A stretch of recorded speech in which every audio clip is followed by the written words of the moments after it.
Dexter thought being disowned with a bungalow and $10,000 meant he was finally free, until he learned freedom came with 3 wives he barely knew. One was paralyzed, one was deaf and mute, and one was blind with a deadly condition that could freeze an entire room.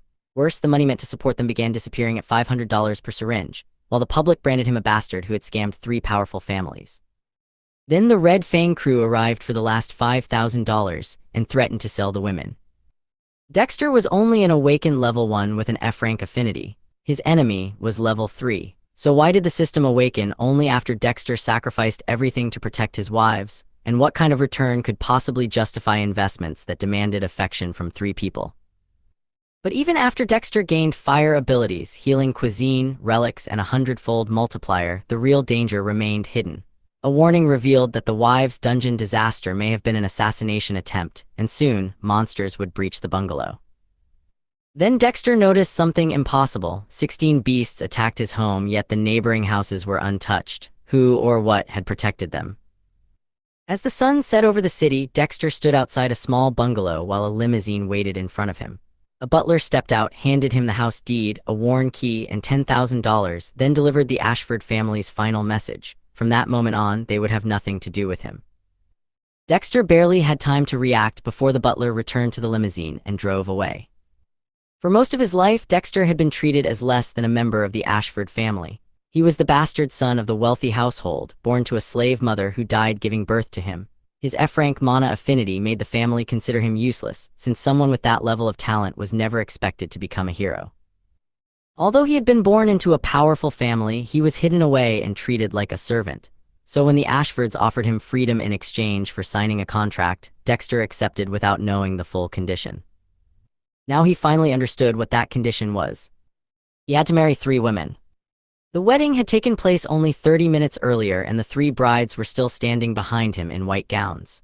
Dexter had escaped 1 family, only to become tied to 3 more. With the bungalow, $10,000, and his new freedom came a completely unexpected burden. The first woman sat in a wheelchair at the center. Her name was Myra Calloway, a member of the wealthy Calloway family. She was permanently paralyzed from the neck down. Myra had flaming red hair, crimson eyes, and a small mole beneath her nose. Her appearance resembled a sun goddess, but her expression remained blank as she faced Dexter. 3 years earlier, she had been known as the Crimson Valkyrie. With an S-rank mana affinity and an A-rank Crimson Flameheart talent, she had fought through countless dungeons and become one of the youngest B-rank heroes in the city. Then a joint expedition changed everything. 3 families, including the Ashfords, entered a wild S-rank dungeon under Ashford jurisdiction. Because of a serious miscalculation, the dungeon had been classified as S-rank when it was actually SSS rank. The expedition ended in disaster. Myra was left crippled and her meridians were completely shattered. To her left stood Lyra Vance, a tall, slender woman with dark hair falling past her shoulders. She had once been a prodigy of the influential Vance family. Her B-rank mana affinity and A-rank shadow world ability allowed her to rise quickly and become one of the fastest people to reach C-rank hero status. Lyra had also been inside that dungeon. After the catastrophe, her vocal cords were ruptured and her eardrums were destroyed. She could no longer speak or hear. On Myra's other side stood Selene Frost, the 3rd bride. She had once been a hero of the prestigious Frost family, but the dungeon incident had left her blind and chronically ill. Now 4 strangers faced a forced marriage, with Dexter's freedom depending on whether this broken arrangement could somehow work. Dexter's first priority was getting everyone out of the cold. He unlocked the rusty iron gate and approached the 3 women. Since Myra needed wheelchair assistance, he moved behind her chair first. Then he reached for the hem of Selene's sleeve and told her it was cold outside and they should go in. The moment his fingers touched the fabric, Selene recoiled and yanked her arm away. Dexter frowned, but he could understand why she was shaking. Her pale skin looked almost translucent, and the thin cardigan over her wedding dress did little to protect her from the evening air. A curtain moved in the house across the street. The neighbors were already watching, and Dexter realized that a photograph of this strange group could quickly spread online. Since he could not touch Selene, he decided to use Lyra instead. He opened the Notes app on his phone, enlarged the text, and held the screen in front of Lyra's face. "Take her hand, let's head inside, it's too cold." Lyra read the message, stared at Dexter for a long moment, and then slowly nodded. She approached Selene and hesitated with her hand near the woman's arm. Selene seemed to notice. She brought her arm forward, allowing Lyra to close her fingers around her wrist. With that problem solved, Dexter gripped the handles of Myra's wheelchair and pushed her up the path. Lyra guided Selene behind them without a word. At the front door, the lock gave way, but the door itself was stuck. Dexter had to drive his shoulder into it before it finally opened. Dust and the smell of old wood rolled out from inside. He found the light switch and illuminated the bungalow. The house was small and badly neglected, although its basic structure was still sound.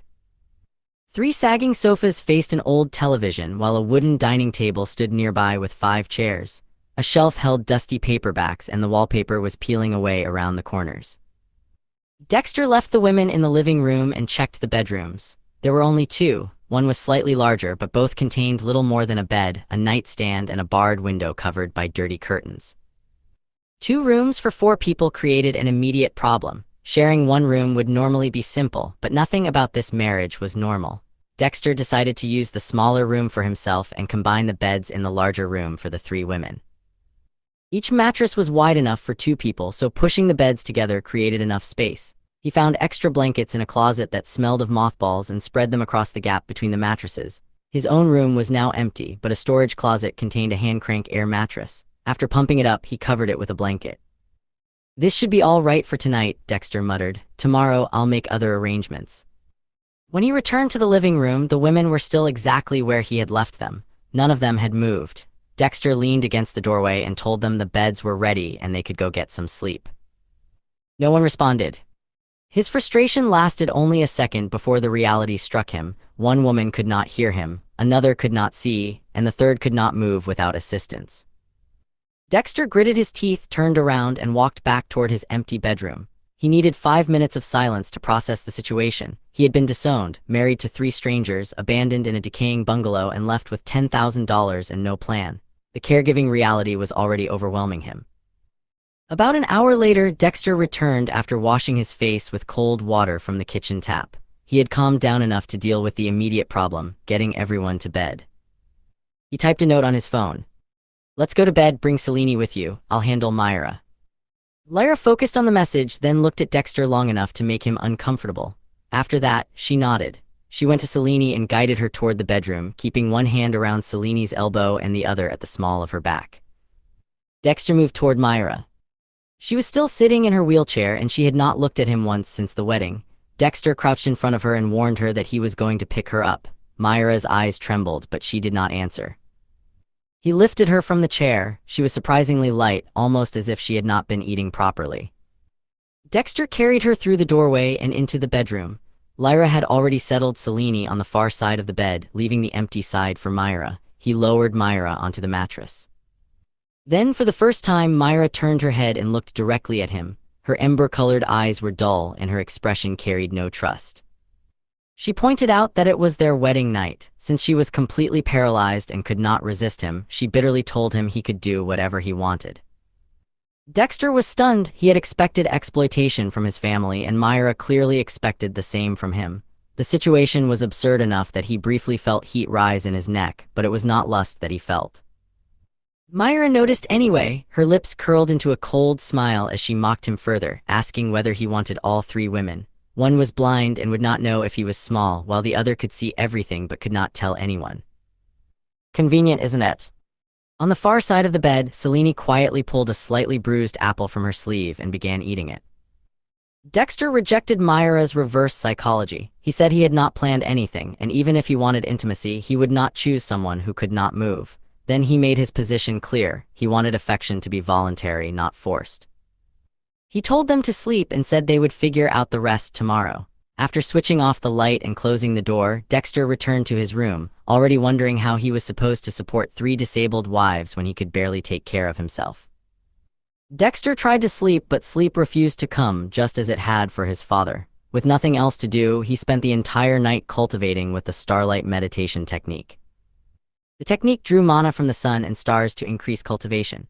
Hero ranks were divided into Awakened Hero, also called Meta Hero, from levels 1 to 12, Superhero, also from 1 to 12, and Ultra Hero, again from 1 to 12.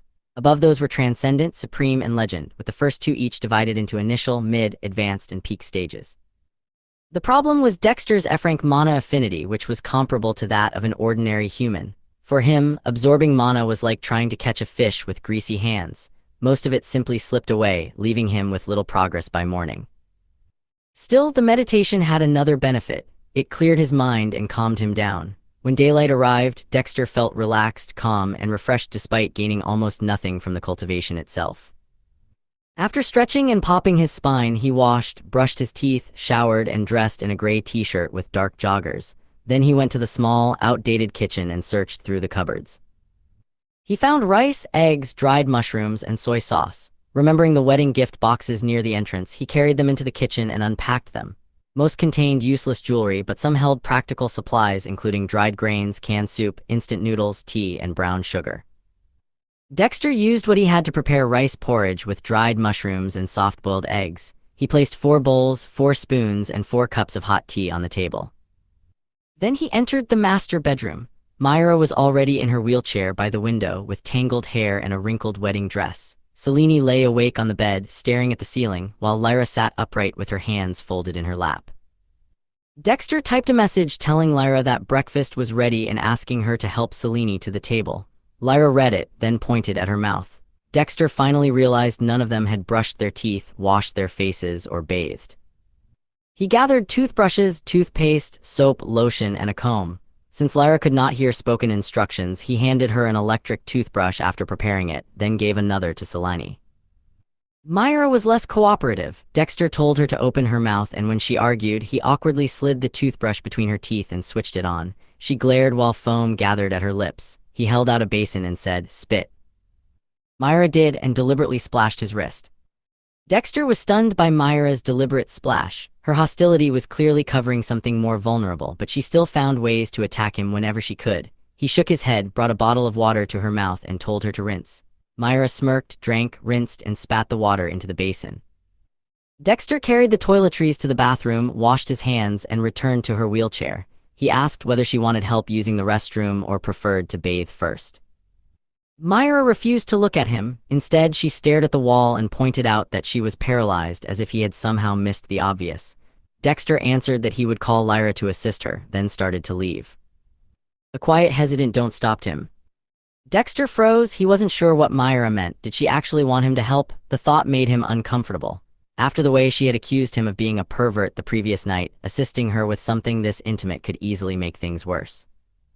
But Myra remained motionless in her chair, her face lowered and her expression suddenly sad. Dexter cursed silently, inhaled, unlocked the wheelchair, and pushed her through the hallway.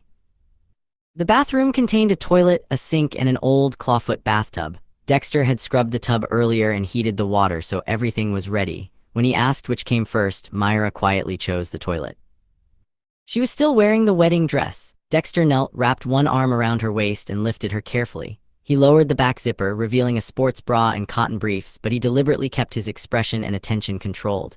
Myra tried to provoke him by asking whether he liked what he saw. Dexter dismissed her with a crude comparison to the countless beautiful women he had seen online. Her face flushed with anger, but before she could continue, he removed her underwear and placed her securely on the toilet. He stepped outside and left the door partly closed, telling her to call when she finished. While waiting, he searched through her luggage and chose a flowered sundress. About 15 minutes later, Myra called him back. Dexter entered, avoided staring anywhere inappropriate, and activated the smart toilet. Once she was clean, he lifted her again, removed her sports bra while keeping his eyes fixed above her head, and lowered her into the warm bath. He washed her hands, arms, shoulders, and legs, then shampooed her hair and rinsed it with a cup. Myra kept her eyes closed and turned her face away, her ears burning red. Dexter lifted her from the tub, wrapped her in a towel, and gently dried her before putting on the flowered dress. Myra said she hated it. Dexter admitted that was exactly why he had chosen it. Unable to stop him, she glared while he dressed her and returned her to the wheelchair. He pushed her into the kitchen, where Lyra had already helped Selene wash, and brought her to the table. Dexter served hot porridge into 4 bowls. Lyra guided Selene's fingers around the spoon until she could eat independently. Myra tasted hers and admitted it wasn't bad. When Dexter called it a compliment, she warned him not to push his luck. Still, everyone began breakfast together, and a fragile domestic routine took shape. They ate in silence, but Dexter soon realized something was wrong with the amount of food left. Lyra had somehow eaten more than 4 people's worth of porridge, despite her thin frame. He stared at her, unable to understand where all of it had gone. Lyra noticed and glanced back with her usual casual expression, but the flush creeping up her neck gave away her embarrassment. Dexter understood that the porridge had been intended to last until lunch. Instead of scolding her, he shook his head and typed a message on his phone. "It was supposed to be lunch, but it's all right. I will cook more now." Lyra read it, looked up at him, and hesitantly nodded. After breakfast, Dexter cleared the table and began washing the dishes. Myra watched from her wheelchair and immediately mocked him for it, calling him the great heir of the Ashford family while he stood at the sink. Dexter calmly reminded her that she and the other families had expected to marry the legitimate Ashford heir. Instead, they had been married to him, the bastard son who happened to be the firstborn. The three great families had believed they were forming alliances with the Ashfords, without realizing the marriage arrangement had been a trap. Myra's eye twitched. For once, she had no response. The public news had already twisted the story further, openly calling Dexter a bastard who had scammed the three families. Before the argument could continue, Selene released a sharp gasp. Dexter turned and saw her trembling violently on the sofa. The temperature in the room dropped almost instantly. Frost spread over the floorboards, climbed the walls, and crawled across the coffee table. Her power was not merely difficult to control, it was causing dangerous freezing seizures. Dexter remembered the file describing Selene as chronically ill, but he had not expected an episode this severe. He panicked and searched for the medicine her family had left behind. After running to the hallway, he unlocked the medical supply box and grabbed one of the 2 syringes inside. The cold became intense as he approached Selene. His fingers went numb when he crossed into the frost-covered area and ice crystals formed on his eyelashes. Even so, he forced himself forward and injected the medicine into her. For several seconds, nothing changed. Then the frost stopped spreading and the ice began to cool. Dexter gathered every blanket he could find and wrapped Selene in them while the tremors slowly faded. Myra and Lyra stood watching from the doorway, but neither said anything. Selene eventually slipped into an exhausted sleep. Her face was ghost pale and her lips remained faintly blue. A few hours later, Dexter checked the kitchen and found that the porridge and eggs were gone, while the dried grains were nearly finished.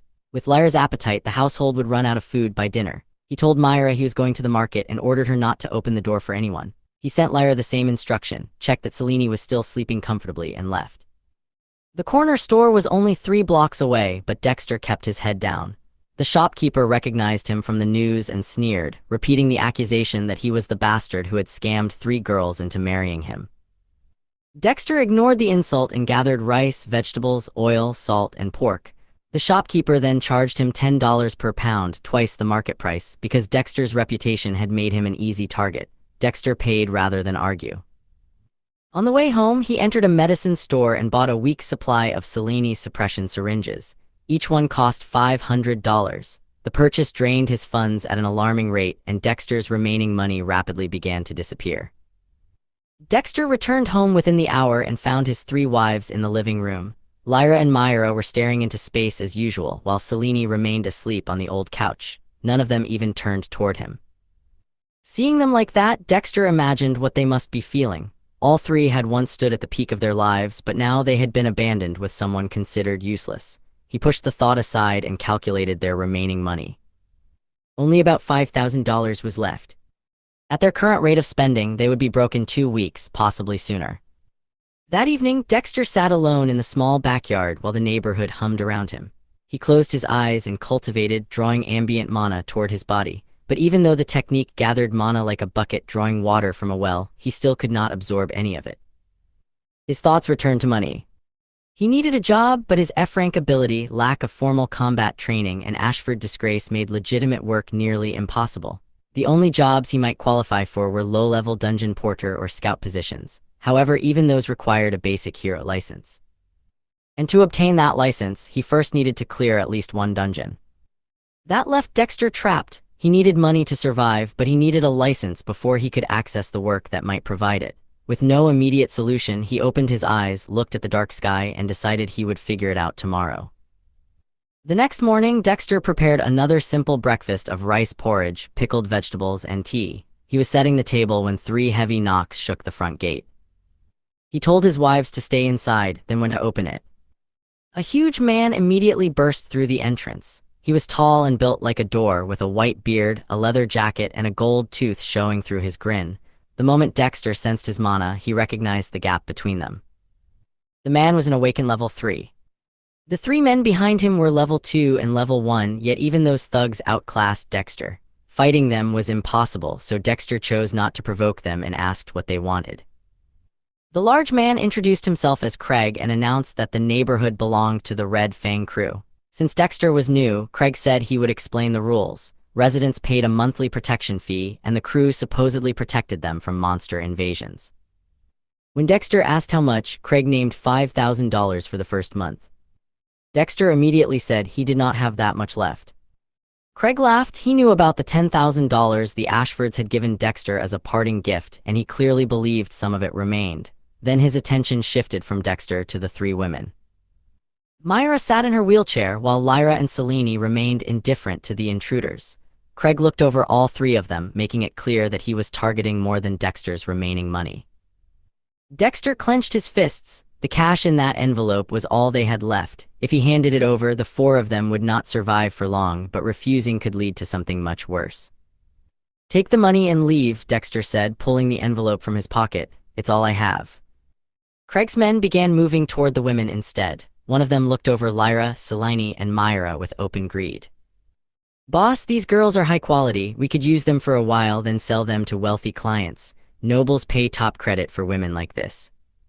Another thug agreed, saying that even if they were damaged, underground collectors would still pay a massive price. One of them grabbed Lyra by the jaw and inspected her face as casually as if he were checking an animal. Craig stopped looking at the money, his eyes fixed on the three women, and his expression turned even uglier. "They would fetch a pretty penny," he muttered. That was enough. Dexter was usually careful and calculating, but the threat erased his hesitation. Before Craig could say anything else, Dexter attacked. He drove his fist into the first thug's jaw, kicked the second between the legs, then tackled the third to the floor and began punching him. The surprise gave Dexter an opening, but it could not overcome the difference in strength. Dexter was only an awakened level 1 bronze warrior, while the weakest man in the room was level 2. The thugs recovered quickly. Two seized Dexter from behind and twisted his arms back. The third rose and punched him in the ribs. Craig stepped forward, his gold tooth catching the light, and struck Dexter across the face. Blood sprayed onto the floor. "What did you think would happen?" Craig asked. Dexter lifted his head through the pain. Blood ran from his split lip, but he still told Craig to take the money and leave. Craig ignored him and turned back toward the women. Dexter then reminded him that their families might not care about them personally, but they would care about their reputations. If common street thugs laid hands on the daughters of the Frost, Vance, and Calloway families, those families would have to make an example of the entire crew. Their relatives would not be spared either. For a moment, Craig's confidence disappeared. He was only a regular thug, nowhere near strong enough to withstand retaliation from families of that standing. Then he drove his fist into Dexter's stomach. Dexter doubled over and coughed up blood. His knees gave out and the men released him. As he collapsed, Craig snatched the envelope from his pocket. "Even if I can't do anything to the girls, I can still do plenty to you," Craig said, patting Dexter's face. He warned that they would return next month and demanded more money. Otherwise, they would find another way to collect. Craig and his men laughed as they left, taking everything Dexter had sacrificed to protect the women. Dexter remained on the floor, struggling to breathe as pain spread through his ribs. Then a sharp chime sounded. Ding! Golden text appeared in the air before his eyes. Requirements have been met. The system listed the condition as a minimum affection of 0.1, with the requirement recorded as 4 out of 3. Then the integration process began. The progress rapidly advanced from 0 to 25, 50, 75, 90, and finally 100%. Integration complete. Welcome, host, to the 10,000-fold investment multiplier system. Dexter could barely believe the system had finally activated. It had been part of his life since the incident when he was 9, but its condition seemed impossible. He needed to gain at least 0.1 affection from 3 different people. In 10 years, he had only managed to reach that level with 1 person. At 19, he had given up and forgotten about the system entirely, yet the requirement had somehow been fulfilled. The system identified 4 investment targets: Myra Calloway, Lyra Vance, and Selene Frost, all listed as his wives, along with Jasmine Constance, his ex-girlfriend. It also displayed Dexter's current status. He was still an unawakened human with F-rank mana affinity, a level of 1, and the rank of awakened hero or meta hero. His physical attributes were already above normal human standards, while his only listed technique was the mortal-grade Starlight Meditation technique. It increased mana absorption, improved mana recovery, and accelerated cultivation. Then the system explained its purpose. Dexter was expected to invest in his wives by protecting them and providing financial, emotional, physical, or strategic support. Every meaningful investment would produce returns based on the current multiplier. At the base tier, that multiplier was 10x. To upgrade it to 100x, Dexter would have to kill 10 beings. The system also clarified that rewards received directly from it could not be handed over as cash to trigger another return.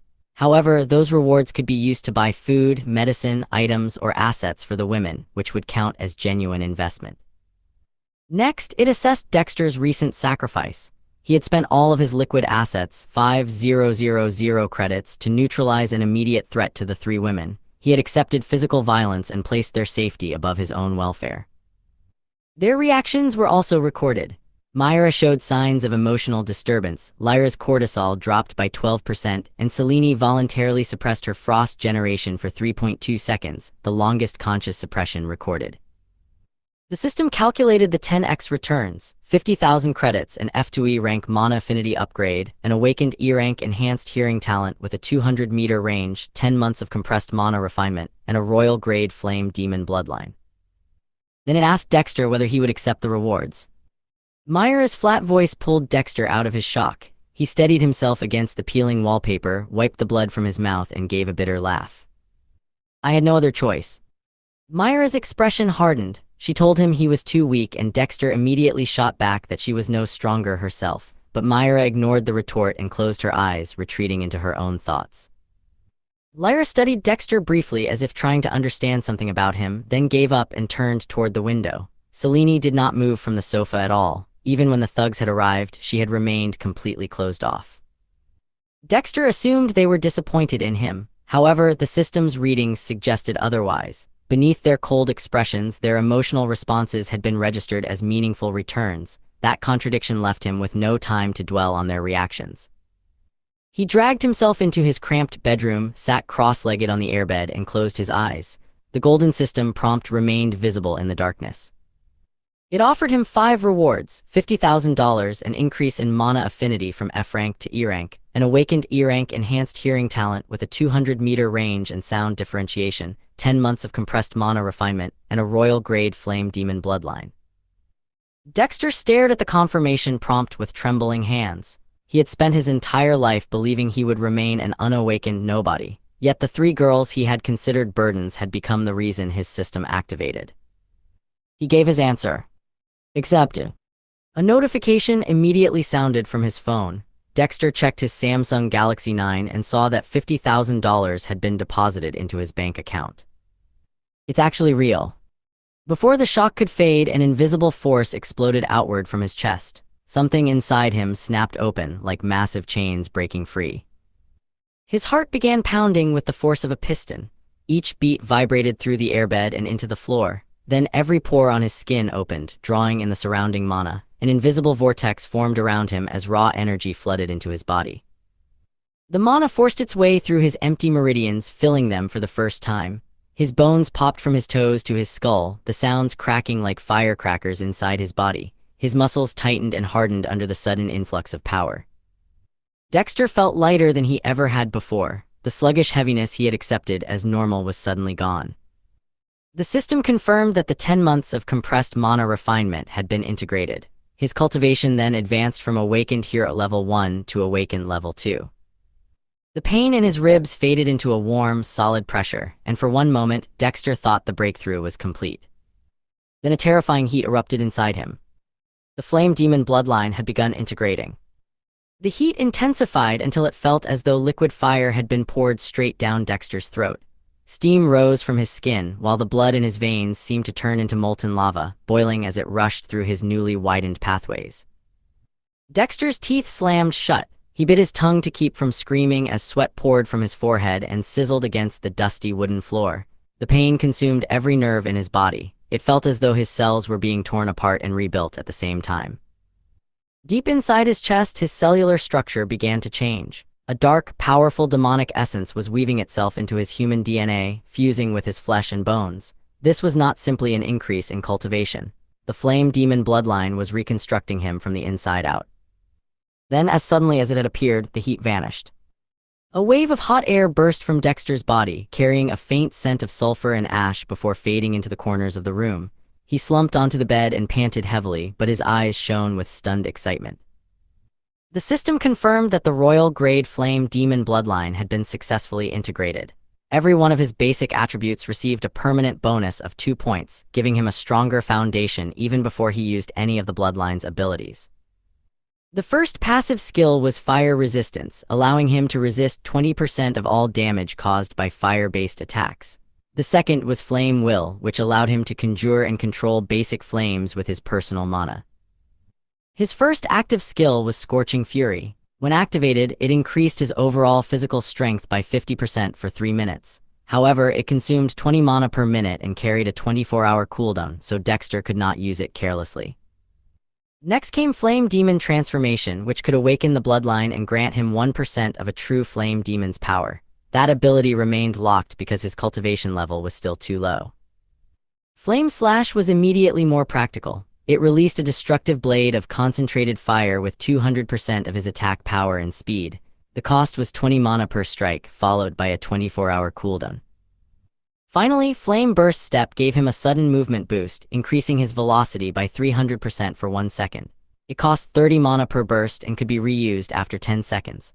The duration was extremely short, but that burst could decide whether he landed the first attack or avoided the last one.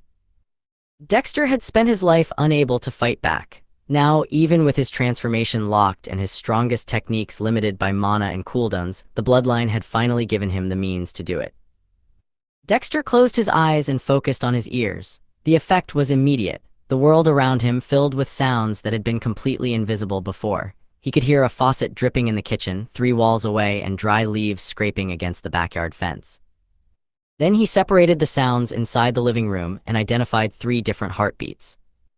Myra's heartbeat was slow, steady, and heavy, moving with a deep, sluggish rhythm. Lyra's was rapid and light, like a bird trapped in a cage. Seleni's heartbeat was weak and irregular.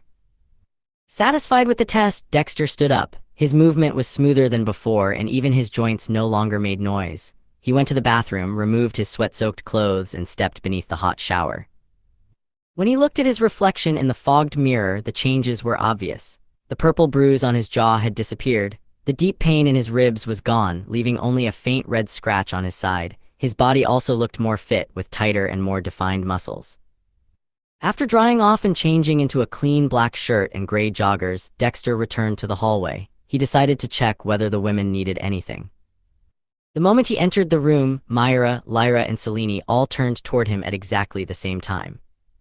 Their reactions were different, but each of them sensed that something about him had changed. Lyra's gaze moved over his face, shoulders, and hands. Although she could not hear, her connection to mana allowed her to feel the dramatic shift in his presence. Selene's sightless eyes widened as her head tilted toward him. After 2 seconds, Lyra and Selene looked away and returned to their quiet states. Myra, however, continued staring at him with her crimson eyes. When Dexter asked whether something was wrong, Myra immediately recognized the change. "You've awakened." Dexter admitted that something had happened while he was resting. After the fight with Craig's men, it felt as though a barrier inside him had broken. Myra could still perceive mana despite her damaged meridians, thanks to the high affinity she had developed as a former hero. She gave a quiet hum, then closed her eyes again.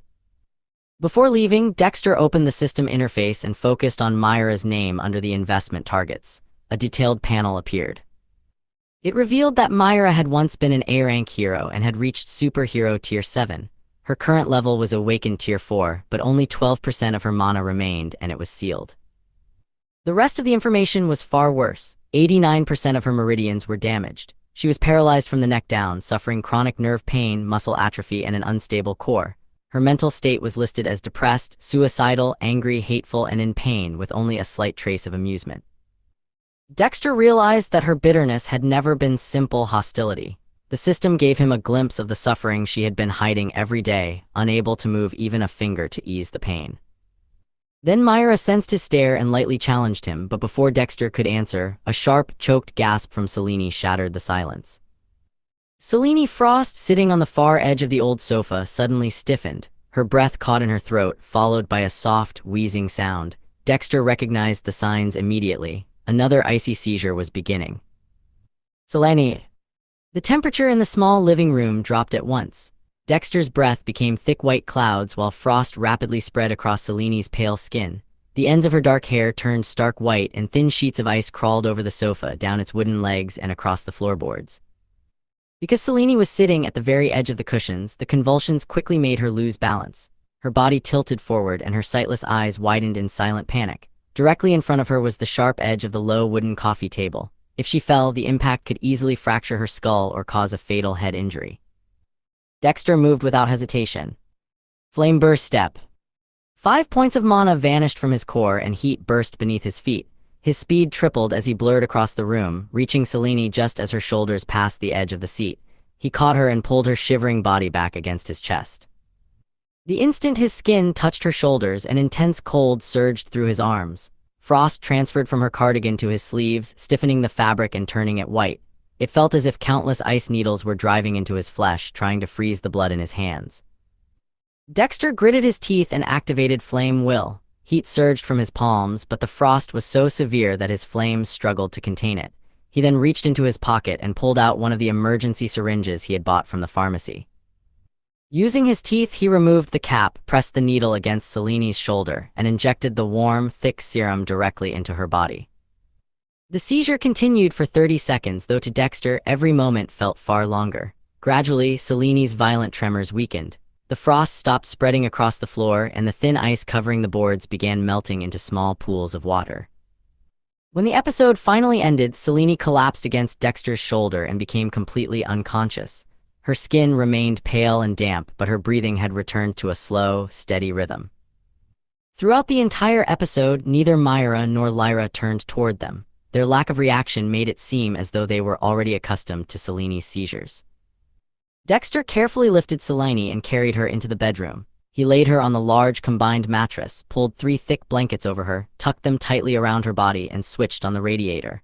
After wiping the remaining frost from his hands, he considered how quickly the sickness seemed to be returning. Then a familiar sound rang inside his mind. Ding! The system announced that it had detected an investment, physical protection, and medical intervention during an episode. The 10 times multiplier activated, and the target was listed as Selene Frost, his wife. The first return was minor frost resistance. Dexter could now tolerate low temperatures and ice-based energy attacks 15% more effectively. The second was Frost Sense. His body had become sensitive to Selene's unique frost mana fluctuations, allowing him to sense and predict her seizures 10 to 15 seconds before they physically began. That ability mattered more than the resistance. Until now, Dexter could only react once Selene's body had already begun freezing. With Frost Sense, he might have enough warning to protect her before she lost control and fell. Pleasantly surprised, Dexter realized the system might eventually help him find an actual cure for her condition.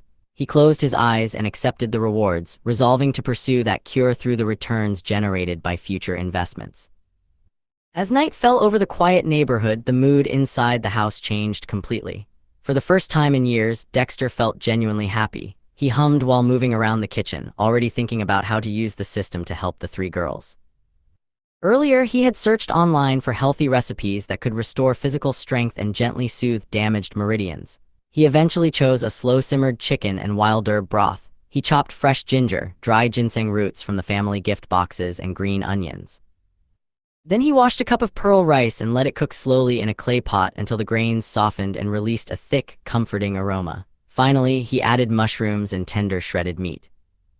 It was a simple meal, but for bodies that had been deprived of proper nourishment, it could function almost like medicine. Dexter set 4 bowls and spoons on the dining table, then went to get the girls. Lyra and Selene were sitting in their usual silence. Since Selene could not see, Dexter typed a message on his phone telling them dinner was ready and showed it to Lyra. Lyra nodded, stood up, and gently touched Selene's elbow. Selene recognized the signal and allowed Lyra to guide her toward the kitchen. They had only been together for 2 days, but they were already beginning to understand each other's habits. Myra was still sitting with her eyes closed. The evening light caught her red hair, making it glow like embers. Dexter walked behind her wheelchair, unlocked it, and told her he was taking her to the kitchen. She did not respond or open her eyes, but Dexter pushed her over without expecting an answer. Once everyone was seated, the small kitchen became quiet except for the refrigerator and the sound of spoons. Lyra guided Selene's hand to her bowl and helped her locate the spoon.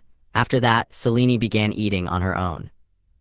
Dexter sat beside Myra and picked up her spoon. He scooped a small portion of the warm porridge, blew on it, and held it to her lips. Myra stared at him with annoyance and reluctance in her crimson eyes, but the smell was too appealing to ignore, and her stomach gave a quiet growl. She finally opened her mouth. The moment the porridge touched her tongue, her eyes widened slightly. The savory chicken broth blended with the earthy sweetness of ginseng and ginger. More importantly, the warmth seemed to ease the sharp nerve pain in her neck and shoulders, even if only faintly. Lyra and Selene also paused after tasting the meal. The food clearly affected them as well. Myra swallowed and asked whether Dexter had really cooked it himself. He confirmed that he had and asked if it was to her liking. She called it acceptable, but then immediately opened her mouth for the next bite. Dexter continued feeding her until the bowl was empty. He finished his own portion while Lyra and Selene completed their meals. After dinner, he cleaned the dishes. Lyra sat near the window, Selene stayed by the couch, and Myra remained wherever Dexter had placed her wheelchair. While Dexter dried the final bowl, the system notification appeared. It detected that he had prepared and provided food with beneficial mana properties to all 3 investment targets. The meal had provided physical nourishment, while helping Myra eat counted as emotional labor. The current multiplier was still 10 times at the base tier. The returns were far greater than Dexter expected. First, he received the complete set of 5 body-nourishing meals, a grade 2 collection of recipes designed for heroes with damaged meridians. Each meal focused on a different aspect of physical or energetic recovery. Second, he received 2 days of compressed mana refinement. The third reward was an ability, Peak Novice Foodsmith. Dexter was stunned. He had only prepared dinner casually, yet the system had rewarded him with a graded technique, cultivation progress, and a profession. That made him wonder how powerful the returns would become if he ever unlocked the 10,000 multiplier. He accepted the rewards immediately. Mana surged through his body. His bones cracked and popped as his strength increased slightly, while a flood of memories poured into his mind. Countless cooking methods, ingredient properties, and food enhancement techniques became as familiar as memories he had personally lived through. In an instant, Dexter reached the peak of the novice foodsmith rank. Foodsmiths were specialists who used techniques to prepare meals with beneficial effects. Geneticists created serums that could increase strength, speed, or cultivation, while foodsmiths applied similar principles through nourishing cuisine. The new knowledge also revealed the 5 recipes. The meridian-soothing broth used sun moon fruit and juniper root to calm inflamed meridians and gradually repair minor damage. The marrow-fortifying stew combined ground dragon bone with blood rice. It strengthened the skeleton and improved mana circulation through the bones. The nerve-calming kanji used serenity willow bark and moonlight due to reduce chronic nerve pain and calm the nervous system. The chi-replenishing soup required starlight mushroom and essence spring water. It restored depleted mana and accelerated natural mana recovery. Finally, the body-harmonizing rice bowl combined elements from the other 4 meals with additional herbs. Its purpose was to bring the body's systems into alignment and promote overall healing. Dexter had started the evening by making one restorative dinner. He ended it with the knowledge to prepare specialized healing food for every weakness the girls were suffering from. Dexter's hands trembled slightly as he finished drying the bowl. The recipes he had recovered from his memories were powerful, but they came with a serious problem. Many of the ingredients were completely unfamiliar, while the few he recognized were far too expensive. He spent the next half-hour searching for suppliers and found a nearby commercial district called the Merchant Quarter.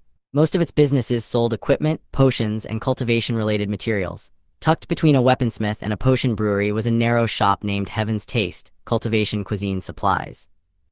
Dexter checked the store's online catalog and found the ingredients he needed. Spirit ginseng cost 400 credits per root, Phoenix feather root cost 300 per bundle, and ground dragon bone cost 500 per packet. Serenity willow bark was 200 per portion, starlight mushroom cost 350 per batch, moonlight dew cost 250 per vial, essence spring water cost 150 per bottle, and blood rice cost 100 per bag. The prices quickly added up. Just 3 servings of the meridian-soothing broth cost approximately 1,100 credits per day. Rotating all 5 specialized meals throughout the week would bring the average daily expense to around 2,000 credits. That meant about 14,000 credits every week, or roughly 56,000 in a month. A normal family could live on what Dexter planned to spend on food in a single day. For a moment, he questioned whether the investment was worth it. Then he remembered the system. If he maximized the significance of each investment, the returns could outweigh the costs by a considerable margin. Healing meals required specialized ingredients, but Dexter trusted that the system would reward the resources he put into improving the girl's condition.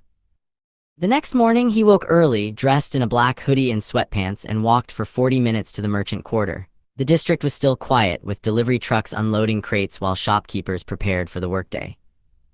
At Heaven's Taste, Dexter requested a week's supply of sun moon fruit, juniper bark root, dry dragon leaf, and premium spiritual pearl rice. The elderly shopkeeper calculated the price, $2,000 for 1 day's supply of the genuine sun moon fruit and juniper bark root, making the weekly total $14,000. Dexter paid without hesitation and asked the merchant to pack everything securely. He then added 2 large bags of premium organic rice, fresh vegetables, lean chicken breast, and high-quality beef from the regular section, spending another $500. With the specialized meals funded and the household stocked, Dexter had officially begun a major spending spree focused on supporting the girls. With the bungalow stocked and the specialized meals secured, Dexter handled the house's biggest weakness next. Its wooden doors and thin window frames had already proven too easy to breach, so he purchased a high-grade home security package. The installation included reinforced steel deadbolts, heavy iron bars for every ground floor window, and a motion sensor alarm system. He paid $5,000 for express, same-day installation, ensuring the technicians would arrive before the day ended. While walking through the district afterward, Dexter stopped at a relic shop called Essence Emporium. Relics were enchanted tools that could increase damage, speed, mana, or provide other special effects. Higher types were more powerful, but even the lowest Type 1 items were expensive. Inside, glass display cases filled the larger-than-usual store. Jewelry, weapons, and accessories rested in neat rows, each one faintly glowing with stored mana. Dexter told the clerk he needed equipment with pain reduction and calming effects. The clerk recommended a Type 1 Serenity Bangle, which could reduce pain signals by up to 10% and lessen the impact of chronic conditions. It cost 8,000 credits, but Dexter bought it for Myra. For calming effects, the clerk presented the Type 1 Tranquility Band. It was designed to reduce anxiety and stabilize emotional fluctuations, and was commonly prescribed to heroes dealing with PTSD or anxiety disorders. Dexter asked whether it could help with seizures. The clerk explained that it was not made specifically for seizures, though it might reduce their frequency if stress or emotional instability was triggering them. He could not guarantee the result.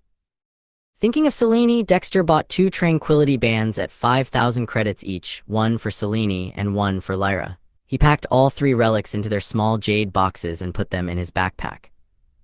He then visited a licensed medical supply pharmacy and bought bandages, painkillers, and other basic medical items. At the hygiene section, he briefly hesitated before adding premium tampons and personal hygiene wipes for the 3 young women. Embarrassed but determined, he ignored the pharmacist's restrained smile and completed the purchase. On the way back, Dexter spotted AI smart glasses in an electronics store. They could project spoken words as real-time text, translate languages, and help the wearer communicate across language barriers. Seeing their potential for accessibility, he bought 2 pairs for $20,000. By the end of the spree, Dexter had spent $44,000. His balance fell from $150,000 to exactly $6,000, but he felt no regret. He returned with the house's safety, medical care, comfort, and accessibility all upgraded. Dexter arrived back at the bungalow at 8:30. Exactly half an hour later, a white van stopped outside the gate, and 3 professional security technicians stepped out with heavy toolboxes and bundles of metal bars.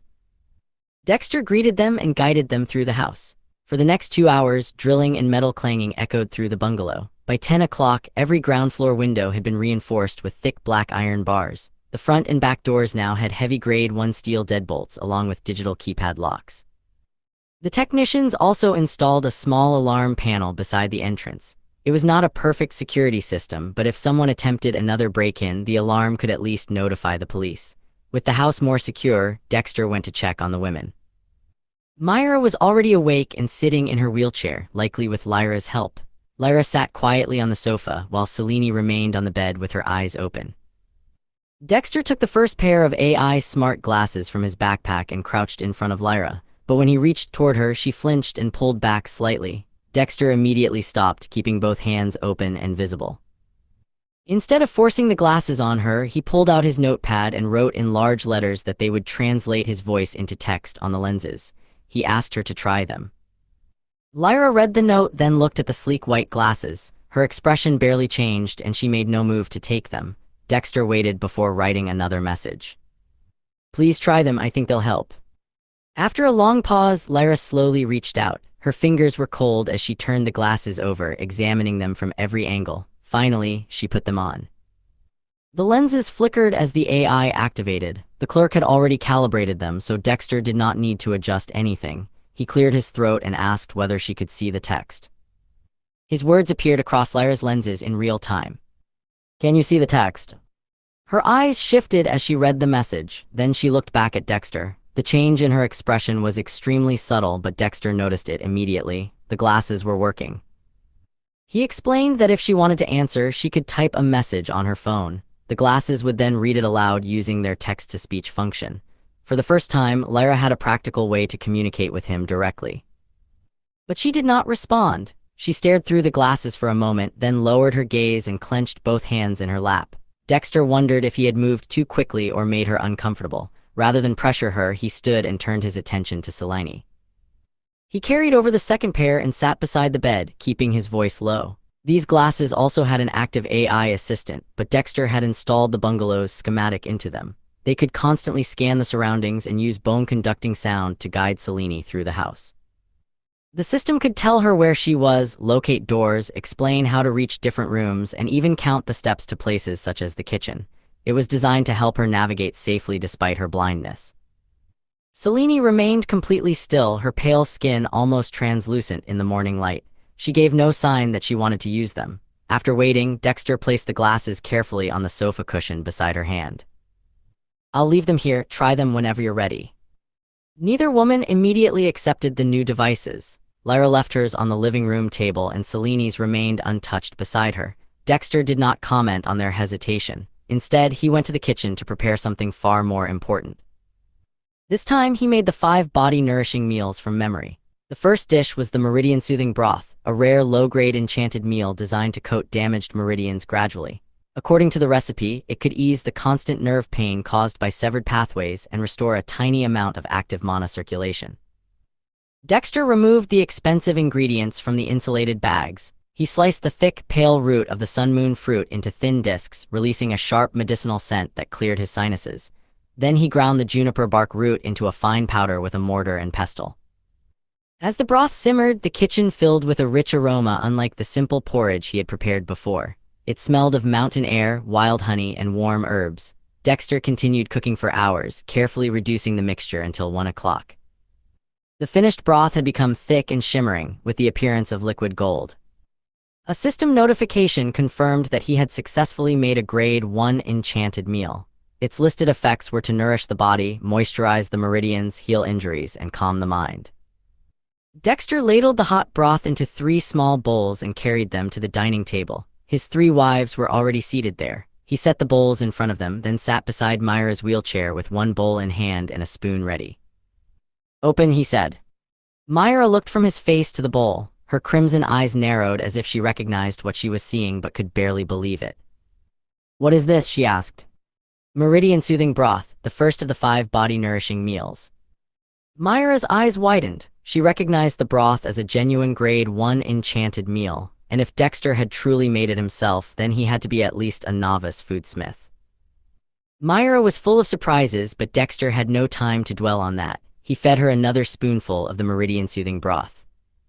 The moment the warm liquid reached her throat, a soothing heat spread through her chest. Refined mana flowed along her severed meridians, and the burning nerve pain that had tormented her neck and shoulders for 3 years suddenly dulled. The pain did not disappear, but it dropped significantly. For the first time in years, Myra could feel a noticeable difference. She stared at Dexter and asked whether he had really spent all his money on the people he helped the previous day. Dexter only gave a relaxed chuckle and offered her another spoonful. Myra searched his face for an answer, then finally muttered that he was stubborn. While he continued feeding her, she noticed the empty space on the table beside her and immediately demanded to know where her smart glasses were. Dexter asked why she needed them, since she usually closed her eyes and ignored him. Myra's response was practical. If she did not wear the glasses, Lyra and Selene would probably refuse to wear theirs as well. Dexter looked over at the other 2 girls and realized she was likely right. They were watching Myra and taking their cues from her. He gave in, promising to buy her the latest and most expensive model the next day if she could convince the other 2 to use theirs. Myra accepted the deal with a satisfied huff, then jokingly asked if he had sold a kidney to afford it. Dexter answered by pulling 3 small, velvet-lined jade boxes from his backpack. The first contained a bronze-colored metallic bracelet. He carefully lifted Myra's limp hand and slipped the band over her wrist. She immediately complained that it was ugly, but the artifact activated as soon as it touched her skin. A faint hum vibrated through her wrist, followed by a mild electric pulse that traveled up her arm. The bracelet blocked some of the chronic pain signals reaching her spine, lowering the pain in her neck and shoulders by another 10%. Myra froze. The relief was obvious from her widened crimson eyes as she realized Dexter had bought her a Type 1 pain reduction artifact. He explained that it was meant to make sitting in her wheelchair more comfortable. The other 2 boxes held blue jade calming bracelets. Dexter handed them to Lyra and showed her a message explaining that the low-grade relics could calm their minds and reduce Seleni's seizure frequency. Lyra examined the bracelets, then accepted them. She put one on her own wrist before carefully fastening the second around Seleni's arm. Selene quietly finished her golden broth. Then she turned toward Dexter, parted her lips, and spoke a single word in a voice so soft he almost missed it. Warm. It was the first word she had spoken to him since they met. At that exact moment, golden notifications flooded Dexter's vision.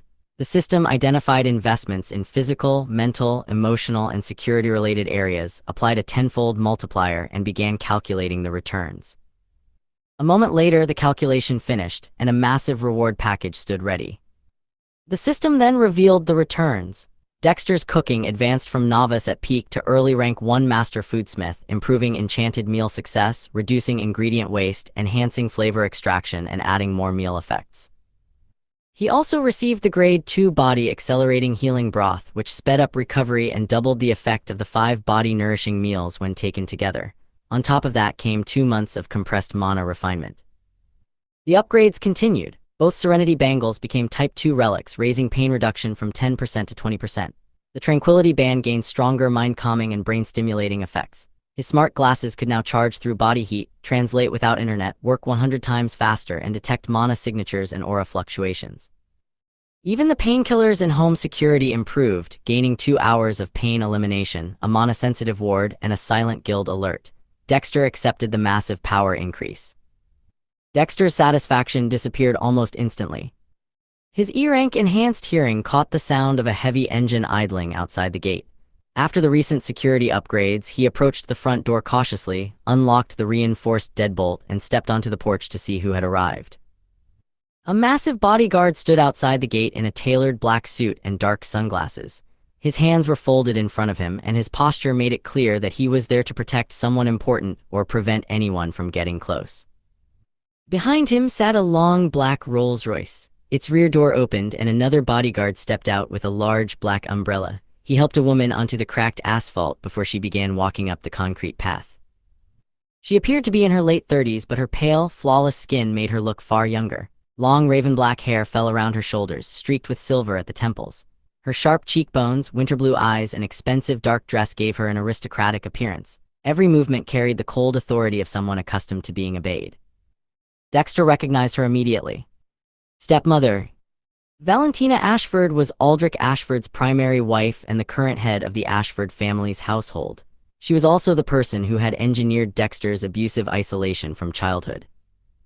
Valentina had rarely needed to hurt him directly. Instead, she had used the family's power to reduce him to a life of slavery, pain, and invisibility. For 10 years, she had worked to erase his existence and make sure nobody treated him with kindness. Servants who showed Dexter pity were killed or maimed, leaving the others too frightened to help him. Valentina reached the gate and addressed him with a perfectly pleasant smile that never reached her eyes. She asked to come inside, but before Dexter could answer, the lead bodyguard opened the gate. Valentina simply walked past him and entered the bungalow. Her gaze moved across the small living room, lingering on the worn sofas and old television. Her reaction made the judgment obvious. To her, Dexter's home was barely worth acknowledging. She then noticed the 3 women gathered near the dining table. Valentina recognized them as the Crimson Valkyrie, the Shadow Saintess, and the Eternal Ice Princess Tempest, the 3 famous heroes who had once been considered brilliant talents.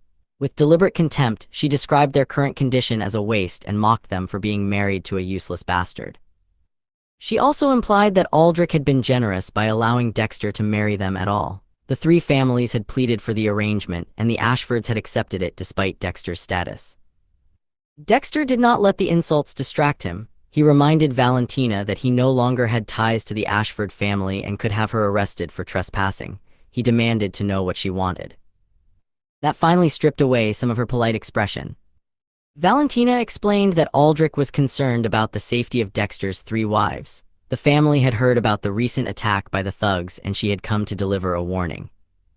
If anything happened to the women inside that house, the Ashford family would hand Dexter over to the Calloway, Vance, and Frost families as a sacrifice. They would use him to appease their anger and protect themselves from the consequences. Dexter answered with a cold laugh. The Ashfords had already banished him to the rundown bungalow and abandoned him. Their threat meant nothing to him now. He told Valentina to leave and remind Aldrich that, according to the contract, Dexter had severed ties with the family. The safety of his wives was his responsibility, and the Ashfords had no right to interfere. Valentina called him brave for someone she still considered useless, then headed for the door. But before leaving, she stopped and looked back with a smile that was far more threatening than anything she had said before. The official investigation into the SSS rank gate incident had finally been closed. The gate had not been misclassified by accident. Someone had intentionally altered the records, apparently to trap the 3 women inside the dungeon permanently. That revelation changed the meaning of the incident. It was likely not a disaster caused by incompetence, but an assassination attempt aimed at the 3 heroes. Valentina left Dexter with one question. If someone had wanted them dead back then, was that person still planning to finish the job now? For the first time since her arrival, the danger was no longer limited to Dexter's past. His wives might still be targets. Valentina did not wait for Dexter's response. She left the bungalow and her bodyguards pulled the heavy door shut behind her. Dexter remained frozen in the living room, staring at the entrance. The warning had confirmed his worst suspicion. The SSS rank gate disaster had been a targeted assassination attempt against the 3 women. If their enemies had tried to erase the talents of 3 powerful families once, then the danger might not be over. Now with Myra, Lyra, and Selene living together in a defenseless, rundown bungalow, they were even easier to reach.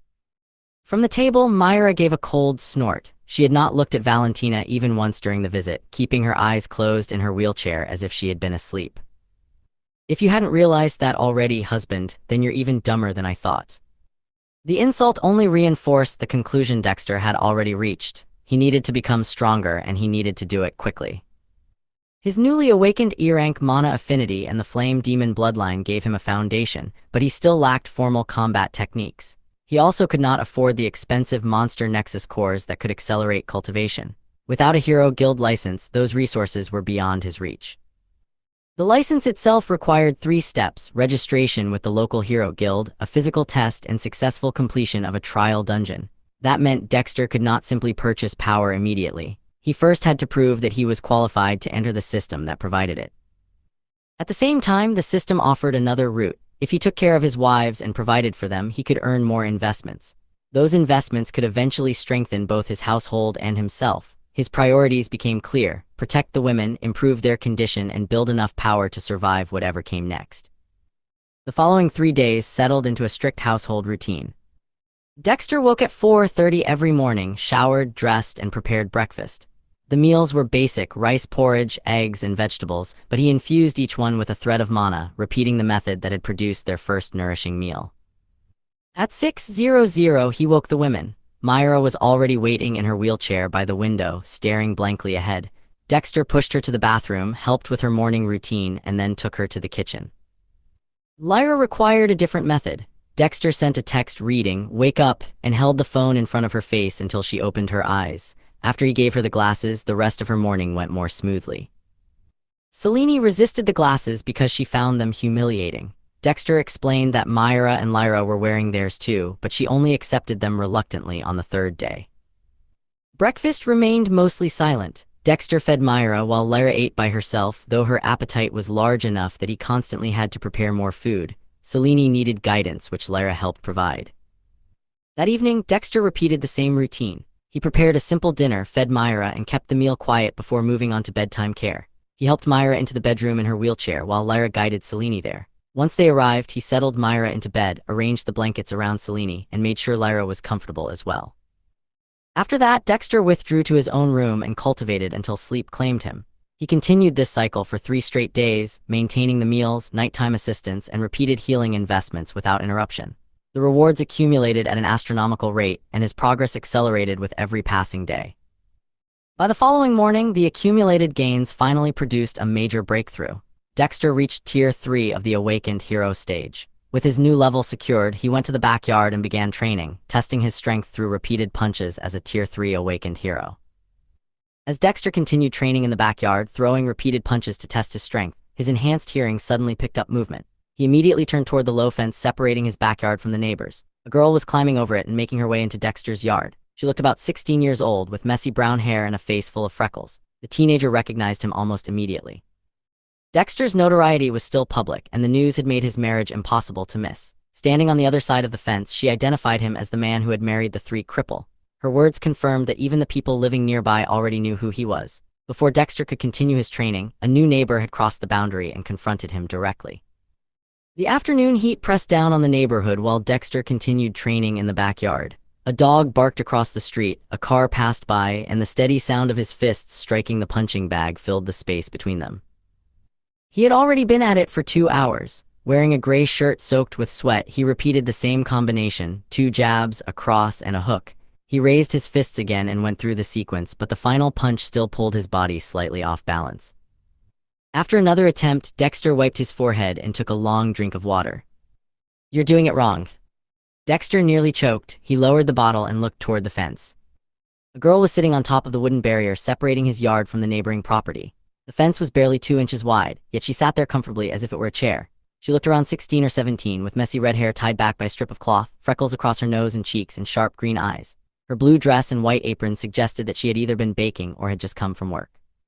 She pointed at the punching bag and explained that Dexter was leading with his shoulder. That was why he kept losing his balance after the hook. She had been watching for about 10 minutes because she could hear his grunts from her kitchen.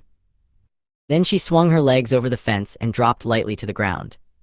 The girl introduced herself as Tessa Wren. She lived next door, above her father's bakery. Dexter gave his own name, though Tessa said she already knew who he was. Everyone in the neighborhood did. She repeated the ugly name people had given him, the bastard prince with crippled wives. The old women at the market considered him a scandal, while the men either thought he was crazy or brilliant. When Dexter asked what the children thought, Tessa answered that they found him interesting. Then she added that she thought he was bad at punching. Instead of taking offense, Dexter accepted the criticism. Tessa walked over to the bag, tapped it with her knuckles, and then climbed back onto the narrow fence rail with a single jump. She balanced there without the slightest sign of difficulty. Her attitude remained casual, but her explanation became serious. Proper power did not begin in the arm. It started from the ground, moved through the feet and waist, and only then reached the fist. The arm was just the delivery system. Tessa told him to try again. Dexter planted his feet and threw another hook. This time, he led with his hip, rotated his waist, shifted his weight, and allowed his fist to follow the momentum.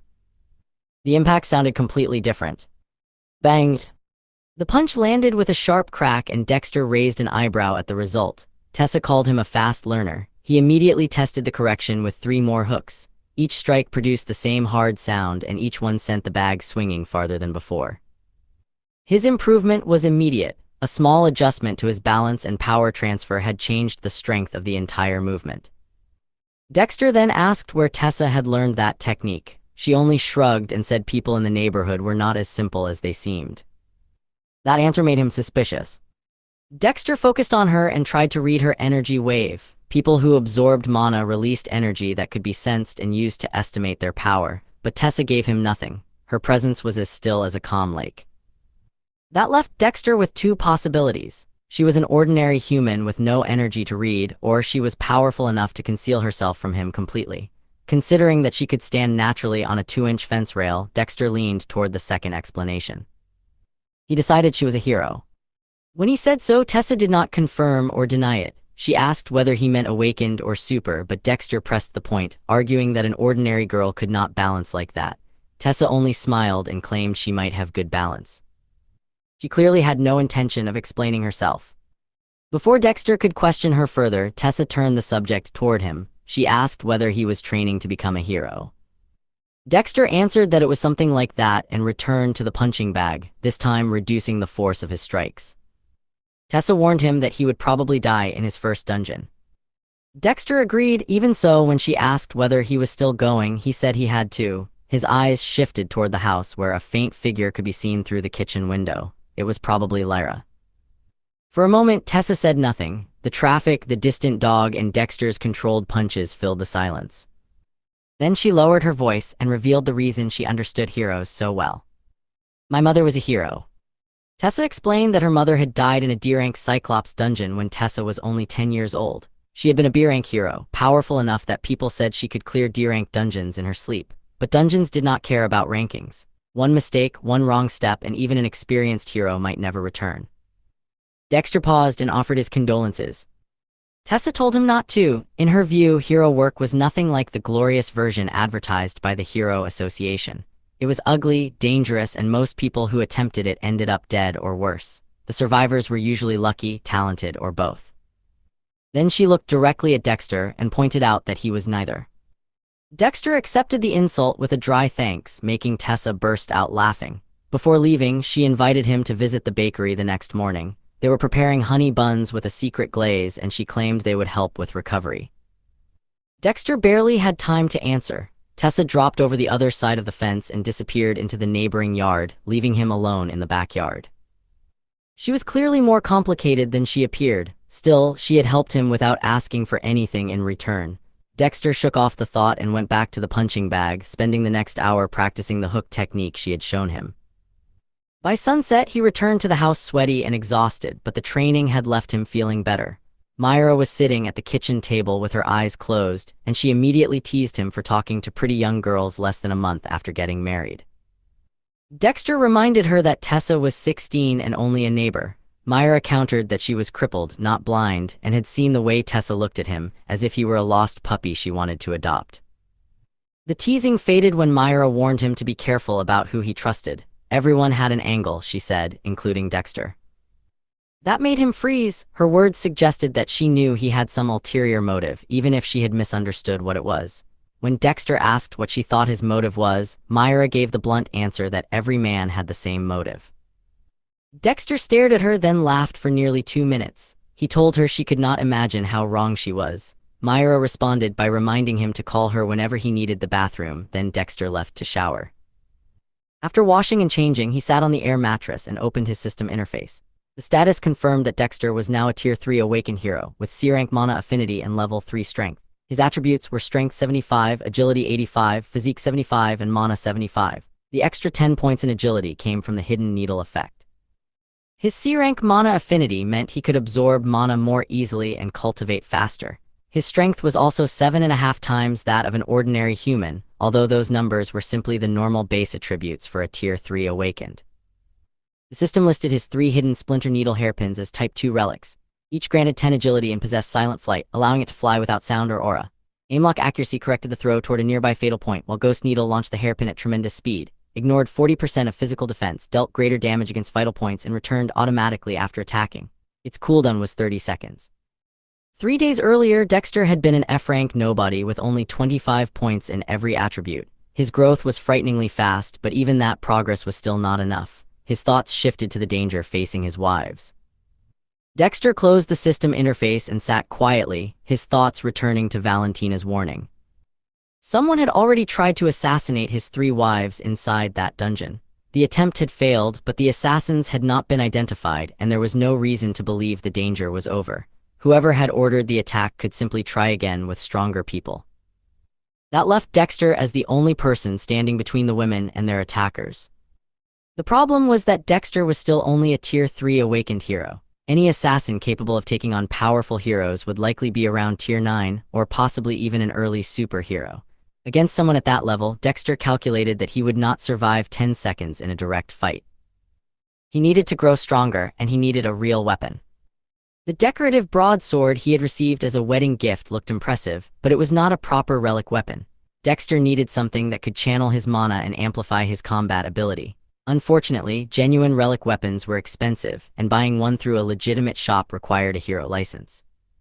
The Hero Association regulated relic weapons so they would not fall into the wrong hands. To earn a license, an applicant had to register with the association, enter one of its virtual dungeons, and clear it. Their performance inside the dungeon determined the rank of license they received. That rank then decided what grade of equipment they were legally allowed to purchase. Originally, Dexter had intended to wait until at least level 5 before taking the exam. A higher level should produce a better evaluation, leading to a better license and access to stronger weapons. But the assassination attempt had changed his timetable. I actually almost forgot. He had been so focused on leveling up and preparing for another attack that he had nearly overlooked something important. When the system rewarded him for the huge amount he had spent purchasing items for his wives, it had returned upgraded versions of those items to him. Dexter opened the drawer beside his bed and pulled out 3 elegant bracelets. The instant he touched them, a cool sensation spread through his body. It felt like stepping into a stream on a hot day. His mind cleared and the soreness left by his training disappeared almost immediately. These were genuine Type 2 Serenity bracelets. Dexter knew they were valuable. Each one could sell for at least $20,000 on the open market. He could have sold them and used the money to hire guards, buy illegal weapons, or improve the security around the house. For a brief moment, that possibility seemed practical. Then Dexter shook his head. The bracelets were too useful to waste on a short-term solution. He stood up with all 3 in his hands and walked toward the living room. Myra was sitting in her wheelchair in front of the television. The screen was turned off, but she remained there, staring at the blank display. She still wore her AI smart glasses, though her eyes were closed behind them. Her brows were tightly drawn together, showing that she was in pain. The Type 1 Serenity bracelet had helped, but it had not removed the pain. Myra noticed Dexter approaching and tilted her neck slightly, though she did not open her eyes until he stopped beside her. Dexter held out one of the new bracelets. He explained that it worked like the bracelet she was already wearing, only much more effectively, and asked her to give him her wrist. Myra opened her eyes and looked from his face to the bracelet. Her expression immediately became suspicious. That's a Type 2 bracelet. Dexter had learned that Myra understood relics and cultivation resources far better than he did. As a former A-rank hero, she could recognize equipment grades at a glance. She dryly suggested that he must have sold a kidney to afford it. Dexter only asked whether she wanted it or not. Myra acted as though she had no choice, so Dexter reached down, unclasped her old Type 1 bracelet, and replaced it with the Type 2 version. The moment the clasp closed, Myra's body trembled. A cool, soothing energy traveled from her wrist up through her arm, across her shoulder, down her spine, and into the rest of her limbs. The effect was immediate enough that she released a quiet sigh. The pain that had tormented her every waking moment for 3 years was reduced by 20%. That might not sound like much, but for someone who had lived with constant, unbearable pain, 20% was a major improvement. Her old Type 1 bracelet had only reduced the pain by about 10%. The Type 2 relic was twice as effective. Myra sat still, testing the sensation. Slowly, the tension in her face eased. Dexter had never seen her expression change like that before. For the first time in a long while, Myra looked relieved. While she was still adjusting to the difference, Dexter reached up and removed her bulky AI glasses. Myra objected, but Dexter told her to relax and replaced them with a thinner, lighter pair of advanced glasses. These models had eye tracking, allowing her to browse the internet, navigate applications, read messages, and control the interface simply by moving her eyes. They were also connected to the network. The new display adjusted around Myra's vision. The text became sharper and the interface was much easier to use than the older Type 1 glasses. When she moved her eyes from side to side, the cursor followed her gaze. A small smile briefly appeared at the corner of her mouth before she forced it away. Myra then dismissed the internet as a place filled with weak people whose opinions changed every second. Dexter understood what she meant. The same internet that had once praised her as the Flameheart Princess had turned against her after the dungeon incident.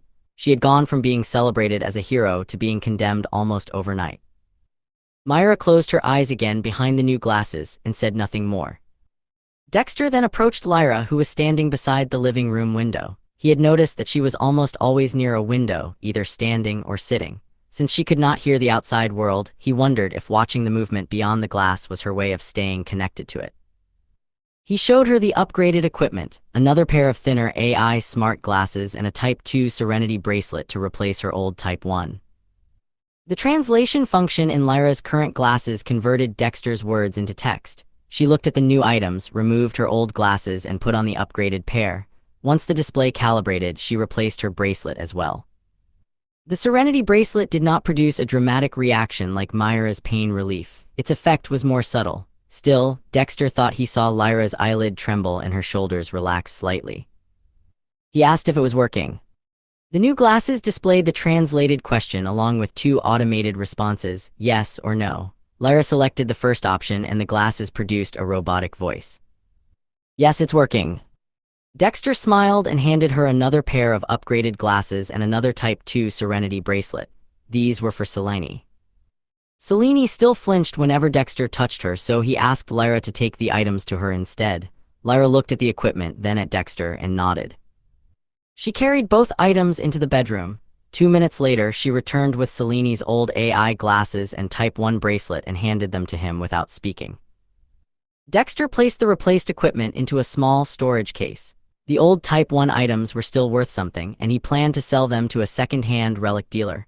The money could help cover his licensing expenses, including hiring a guard at the Hero Association for 1 day. That guard would give Dexter enough time to enter a controlled dungeon and attempt to earn his hero license. It was not a perfect plan, but for the moment, it was the plan he had. Dexter had just started toward the door when a loud sound suddenly cut across the entire neighborhood. The sound was faint, but Dexter's enhanced hearing caught it from 5 blocks away, a long, wailing tone like a siren. His confused expression immediately changed when he recognized it. It was a monster outbreak siren. Every city in the country had warning sirens like this. They were activated when a dungeon breach occurred. Dungeons were supposed to remain contained behind gates monitored by the Hero Association, but gates could destabilize, new dungeons could appear, or monsters could break through their restraints. When that happened, the result was unpredictable, and people could be killed or injured before a response team arrived. Andrew had expected assassins. He had not expected an actual monster outbreak. Dexter closed his eyes and activated enhanced hearing. In an instant, every sound within a 200-meter radius flowed through his ears. A heavy boom. A howl. Several gunshots. Then a desperate voice cut through the noise, followed by a wet squelch. The last sound Dexter heard was a skull cracking apart with a noise like a watermelon being squeezed too tightly. The siren was coming from the east in the direction of the merchant quarter. More importantly, it was getting louder. The breach was spreading. Dexter could not identify the monsters with certainty, though the sounds suggested they might be wolves. Usually, the Hero Association contained breaches within minutes, making the sirens more of a precaution than a sign that the entire city was doomed. But usually was not the same as always. Dexter had lived long enough to know better than to rely on luck. He immediately locked the back door, then rushed to the front and secured it as well. After that, he checked every window in the house and locked each one. He dragged the refrigerator in front of the main entrance, then used a dining chair to barricade the back door. Finally, he checked the locks again to make sure he had not missed anything. His frantic movement ruined Myra's quiet time. After Dexter passed her wheelchair for the 7th time, she opened her eyes and glared at him. "What are you doing?" Dexter kept moving as he explained that he could hear an outbreak siren in the distance. It might be nothing, but being cautious was better than being caught unprepared. Then he went to Lyra, who was standing calmly near the kitchen doorway. Dexter spoke clearly so the glasses could translate his words and told her to go to the bedroom. Lyra reached for her phone. A robotic voice came from the frame of her glasses. "We are already dead. The monsters would be doing us a favor." Dexter stared at her, stunned. He understood why she might think that way. Lyra had spent 3 years trapped in silence and darkness, unable to hear, speak, or do anything except continue existing. He had no answer, so he said nothing.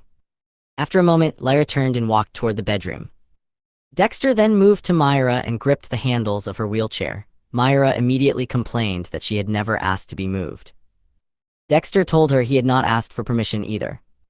When she called him abusive, he answered without thinking that she liked abusive men. The moment the words left his mouth, Dexter regretted them. Myra's irritation vanished, replaced first by a blank expression and then by a chilling, furious coldness. Her crimson eyes locked onto him. Dexter had heard the rumors about Myra's father being abusive, though he had never known whether they were true. Her reaction made the possibility seem much more likely. He started to apologize, but then another sound reached him. From only 2 blocks away, gunshots, screams, and explosions drowned out the siren. A sharp, powerful howl followed. A monster was close. Dexter's expression changed. He shoved Myra's wheelchair toward the bedroom, called for Lyra to lock the door behind them, and pushed Myra inside. He positioned her chair against the far wall, stepped back into the hallway, and locked the door from the outside. No lock clicked from within. Dexter's eye twitched, but he forced himself to stay calm. Anger would not keep them alive. He ran back to the kitchen and grabbed the decorative broadsword that had been included with their wedding gifts. The ceremonial blade looked impressive, but its metal was cheap, its balance was terrible, and its edge could not cut bread. Still, it was solid steel, which was better than fighting barehanded. Dexter also took 2 kitchen knives, tucked one into his waistband, and held the other in his left hand. With the useless broadsword in his right, he stood in the hallway and listened. Then the kitchen window shattered.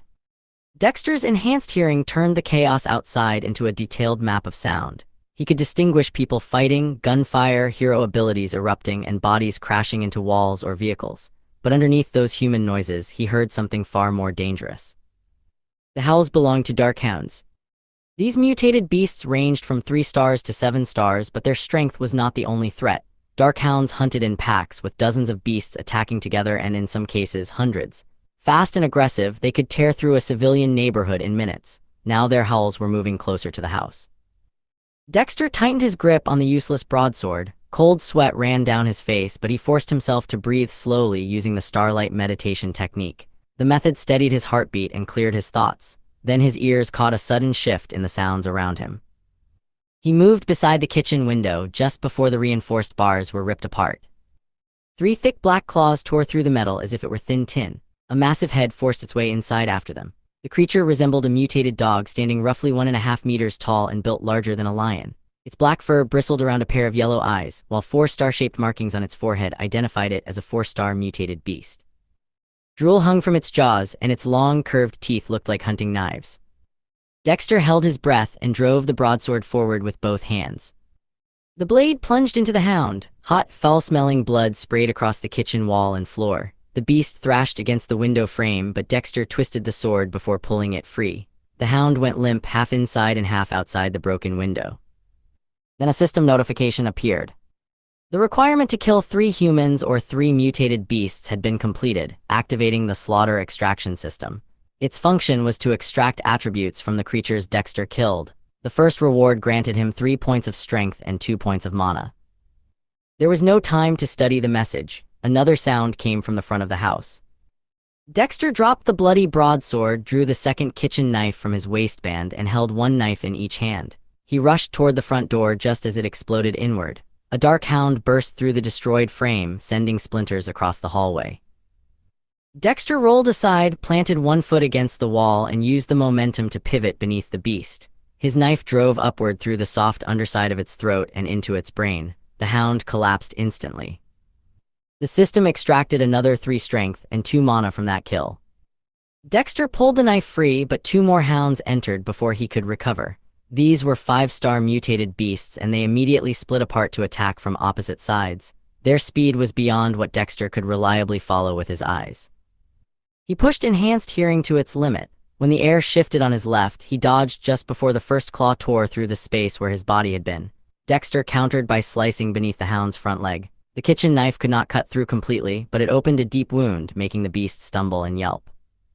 The second hound attacked immediately. Dexter dropped low as its claws shaved through some of his hair, then slashed upward at its exposed belly. The blade cut through fur and skin, leaving the beast bleeding as it passed. Both 5-star hounds were wounded, but neither was dead. Worse, more footsteps were approaching. Then Dexter heard movement behind him. Another dark hound had crawled through the kitchen window. He turned, but the creature was already there. Its claw slammed into his back with the force of a vehicle collision. Pain exploded across his shoulder blades as he flew across the hallway and crashed into the wall. Both knives fell from his hands. When Dexter forced his blurred vision to focus, he saw the markings on the beast's forehead. 6 stars. A 6-star mutated beast had entered the house. Dexter's face paled as he realized the beast possessed roughly twice his base strength. Every level provided at least 25 stats, giving the hound around 150 strength, while Dexter had only 75. For the first time, he seriously considered abandoning his wives. With flame burst and enhanced hearing, he believed he could escape alive, but if he ran, the 6-star hound would advance toward the bedroom. Dexter had only known the 3 women for less than a week. He barely knew what they liked, and they had given him little reason to think of them as anything more than strangers. Lyra consumed enough food in one sitting to feed a family of 3, yet never thanked him, even when he prepared extra portions for her. Selene treated him as if he were filth from the slums and flinched whenever he came near. Myra was even worse. Dexter took care of her every need, bathed her, and washed her every day, but she still insulted him and undermined his pride whenever she had the chance. None of them had shown him gratitude. From a practical point of view, risking his life for 3 women who treated him like nothing would have been absurd. But then the dark hound started moving toward the bedroom. Behind that door were Myra, Lyra, and Selene. As the beast advanced, Dexter's perception changed. Time seemed to slow, and the sounds around him faded until he could hear only the women inside. He recognized Myra taking a deep breath as if preparing for her final moment. Lyra's footsteps moved toward the door, apparently waiting to face whatever came next. Selene's heart, which had been beating slowly, suddenly began racing. Then she whispered the longest sentence she had spoken in his presence. "It's finally here." The 3 women had accepted that they were going to die. Dexter's face tightened with sadness, but that sadness quickly ignited into rage. They had surrendered after one setback. To him, that was selfish. He thought about people born deaf, mute, crippled, blind, or trapped in constant pain. Many of them still found meaning, happiness, and even love. Meanwhile, these 3 had been born talented and had lived with their senses intact. They had been given advantages most people could only dream of. Yet the moment their powers were taken away, they were ready to throw their lives away. "How can you be so selfish?" His roar echoed through the house. The anger burned so intensely that it erased the pain in his body. Then Dexter activated Scorching Fury ***. A surge of energy struck him like a thunderbolt. His blood seemed to ignite, flowing through every part of his body like magma. His muscles trembled and swelled as the skill boosted his strength by 50%. Flames flickered inside his irises and his hair lifted as if caught in an unseen current. At that instant, the dark hound struck the bedroom door. Its claw pierced through the wood, leaving only one more attack between the beast and the women. Dexter suddenly appeared beside it and drove both blades toward its neck. The 6-star hound reacted immediately. It twisted around and knocked the attack aside with one sweeping slash. The impact sent a violent tremor through Dexter's arm. Even with Scorching Fury active, his strength and agility had only reached 112.5, while the beast possessed around 150 agility as well as roughly 150 strength. The gap was still enormous. Before Dexter could recover, the hound opened its jaws wide enough to swallow his head. Its bite rushed toward him so quickly that he could not evade it through normal movement. Even Scorching Fury did not make him fast enough to escape. His head was about to be caught between the beast's jaws. Flame burst. Dexter spent 30 mana. A blast of heat exploded beneath his feet, and for 1 second his agility increased by 300%. The hound's mouth seemed to slow dramatically. Dexter did not retreat. Instead, he moved to the side of its massive body while its jaws remained open. The beast could track his movement, but its reactions were still too slow to stop him. Dexter raised his knives and thrust them directly into its eyes. The blades pierced through the left eye and continued into the skull. The dark hound froze before collapsing instantly. The system extracted 6 strength, 5 physique, and 3 mana from its body, but Dexter barely registered the notification. He was already turning toward the next threat. The 2 hounds he had wounded earlier had recovered enough to stand. One was limping while the other circled Dexter, searching for an opening. Then both beasts threw back their heads and released a loud howl. Dexter's expression darkened. The first hound moved in and he slashed across its throat.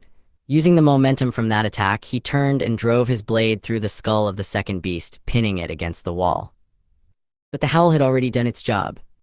More dark hounds began converging on the house. 2 6-star hounds burst through the kitchen window. They had barely entered the room when Dexter threw the emerald hairpins he had taken earlier. The nearly invisible needles flew silently toward them. His aim was poor. One was heading toward the first beast's nose, while the other was aimed at the second beast's cheek. Neither throw should have been fatal. Then the hairpins changed direction in midair. Their **lock accuracy automatically corrected the paths, steering both needles toward vital points. One pierced an eye, followed by the other. The 2 hounds collapsed onto the kitchen floor, sliding forward from the momentum of their leap. The system extracted 10 strength, 15 physique, 3 mana, and 8 agility. The hairpins were ** hidden splinter needle hairpins ** Type 2 relics classified as hidden weapons. Their agility attribute increased Dexter's agility by 10, while * silent flight concealed both their sound and aura during flight. Their aimlock accuracy * corrected a throw whenever he targeted a point close to a fatal area. They also possessed an active skill called ** ghost needle **. It threw a hairpin at tremendous speed, ignored 40% of the target's physical defense, dealt greatly increased damage against vital points, and automatically returned the weapon to Dexter after the attack. Its cooldown was 30 seconds. The two 6-star hounds were dead, and Dexter reached tier 4. He ignored the level up notification because another dark hound burst through the kitchen doorway, while one more entered through the destroyed front door. Dexter pulled the knife from the first hound's neck and gripped it in his left hand. With his other hand, he picked up the broadsword lying beneath his feet. The first beast lunged. This time Dexter did not dodge. He met the claw with the broadsword and parried it directly. The impact sent vibrations through his arm, but scorching fury gave him enough strength to hold his position. Then he activated Flame Burst Step Asterisk. With a burst of heat, he vanished from in front of the hound and reappeared beside it so quickly that the creature could not follow him. His broadsword swept through its neck and severed the head cleanly. The second hound attacked from behind. Dexter heard it turning and spun around, swinging the broadsword in a wide arc. The blade cut deeply across its chest and ribs, forcing it to stumble back with a yelp. A third beast charged from the kitchen entrance. Dexter used Flame Burst Step again, appearing at its left side before driving the knife into its eye. The hound shrieked and collapsed. The fourth hesitated, but Dexter attacked before it could decide whether to advance. His speed and momentum overwhelmed the beast. It turned and ran, yet Dexter pursued it and killed it in 2 strikes. More dark hounds continued to converge. Dexter fought through them with the broadsword, knives, Flame Burst, and Flame Burst Step. Every kill made him stronger, allowing him to cut down the next wave even more efficiently. By the time heroes from the Hero Association arrived, dark hound corpses filled the entire house and covered the area outside it. Dexter stood at his gate, bloodied and exhausted, with the corpses of 16 dark hounds spread across the ground around his house. A few were still twitching in their final moments. The air reeked of blood, mixed with the faint sulfurous smell coming from Dexter himself. His shirt had been torn open, exposing the deep claw marks left by the 6-star beast. Blood covered his fingernails, and both arms were stained red from the wrists to the elbows. In his left hand, he still held the steel rod he had used to kill the last beast after his knife snapped inside the skull of a 5-star hound. Emergency sirens approached through the night. Nearby, heroes were already fighting monsters in the streets. Dexter heard abilities crack through the darkness, bodies crashing into vehicles, and gunfire from the Association's armed response units. He leaned against the gatepost and slowly looked over the neighborhood.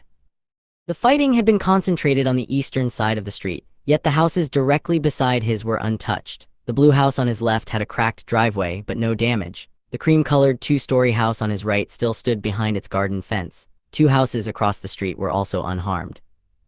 Then Dexter looked toward Tessa's house. It was untouched as well.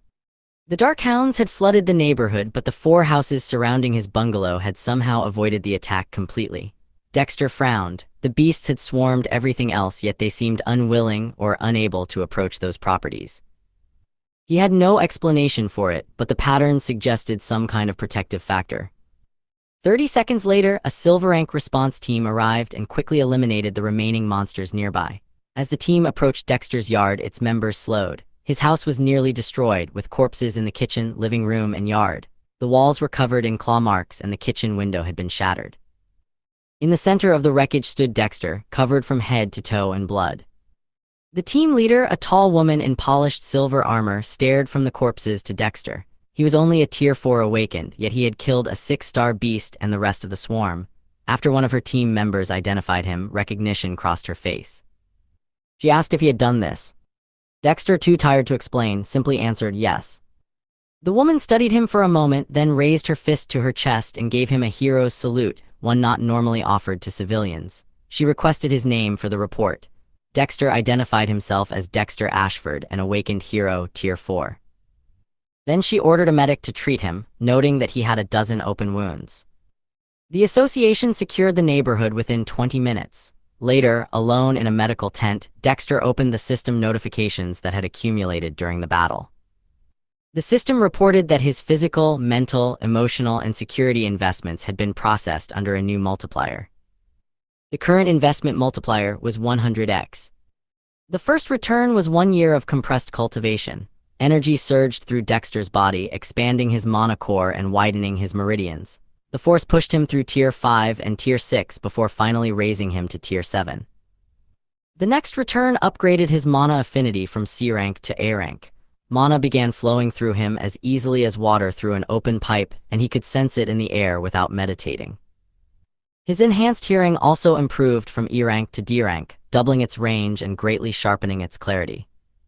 Finally, the system announced that his bloodline had upgraded from Royal Grade to Origin Grade and began revealing the expanded powers of the Berserk Flame Demon bloodline. The Berserk Flame Demon bloodline had now reached Origin Grade, and its upgrades were substantial. Its passive fire resistance increased to 50%, while Flame Will began generating ambient heat that weakened nearby enemies.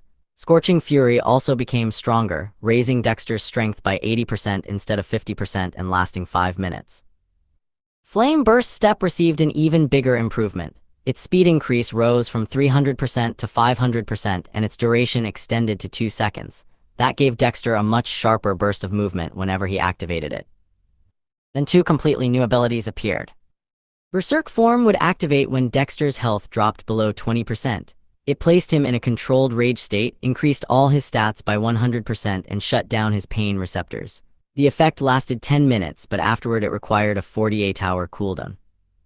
Flame Demon's Wrath was more destructive. Dexter could unleash concentrated demonic fire across a 15-meter radius, with the damage scaling according to his missing health. The less health he had left, the more devastating the blast would become. His final bloodline ability remained locked. Flame Demon transformation required a higher cultivation level before it could be used. Dexter's hands trembled with happiness, but the rewards continued. His culinary rank advanced from rank 1 Master Chef to rank 2 Grandmaster Chef early stage. Every meal he prepared would now contain strong special effects. Enchanted meals would become significantly more potent, and his cooking could actively accelerate healing, boost cultivation, and purify toxins.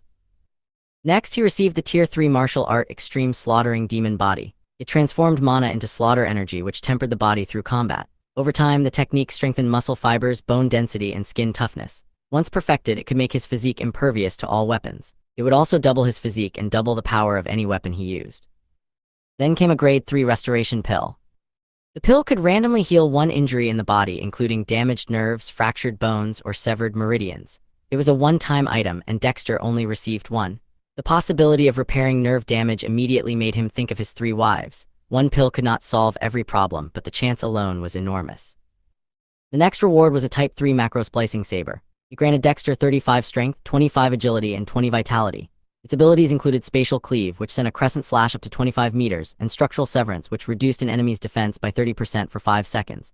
Consecutive strikes could increase its sharpness and damage by 8%, stacking 5 times. Its ultimate, Macro Dissection, cut through everything in a 50-meter line while ignoring 60% of physical defense and destroying weaker barriers. Dexter also received a Type 3 Protective Amulet. Its passive barrier could absorb damage up to peak superhero level and regenerate over 24 hours after breaking. A Type 3 House Protection Talisman created a permanent barrier around a dwelling, repelling monsters and hostile individuals below superhero rank. The final rewards included echolocation, mana arms, and telepathy. These talents could potentially compensate for each wife's disability in different ways. The Type 3 Chain Pain Ring could also transfer an ill effect, status condition, or debuff to another target, or reverse the transfer. Then the system officially upgraded his multiplier from 10x to 100x.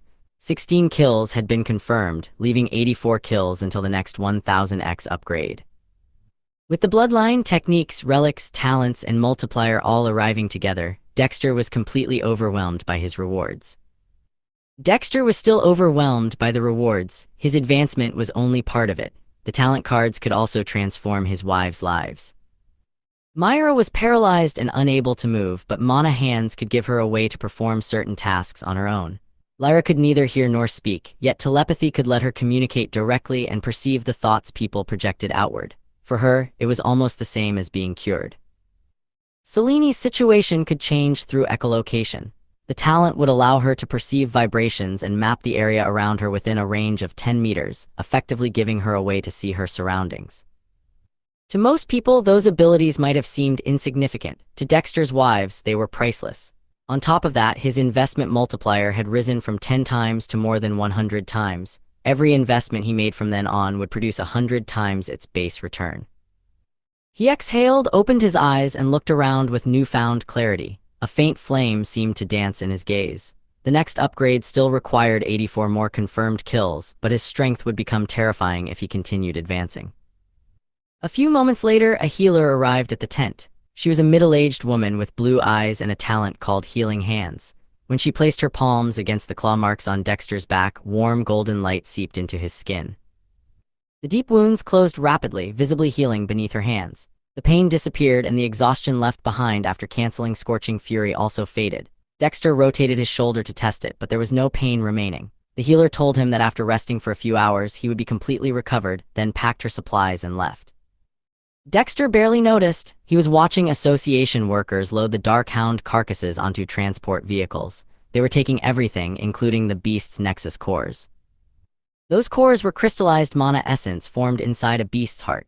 They were valuable for cultivation and could sell for a great deal on the open market. 16 cores would have been worth enough money to support them for months, but Dexter had not thought to remove them before the association claimed jurisdiction over the outbreak site. An officer soon approached him and explained that Dexter and his dependents would be taken to a nearby hotel at the Hero Association's expense. They would remain there for at least 3 days while the association repaired the damage to his home and checked the neighborhood for residual gate instability. Someone would meet him at the hotel later to assess the beast carcasses and discuss the housing repairs. Dexter accepted the arrangement with relief. He had no money to repair the house himself.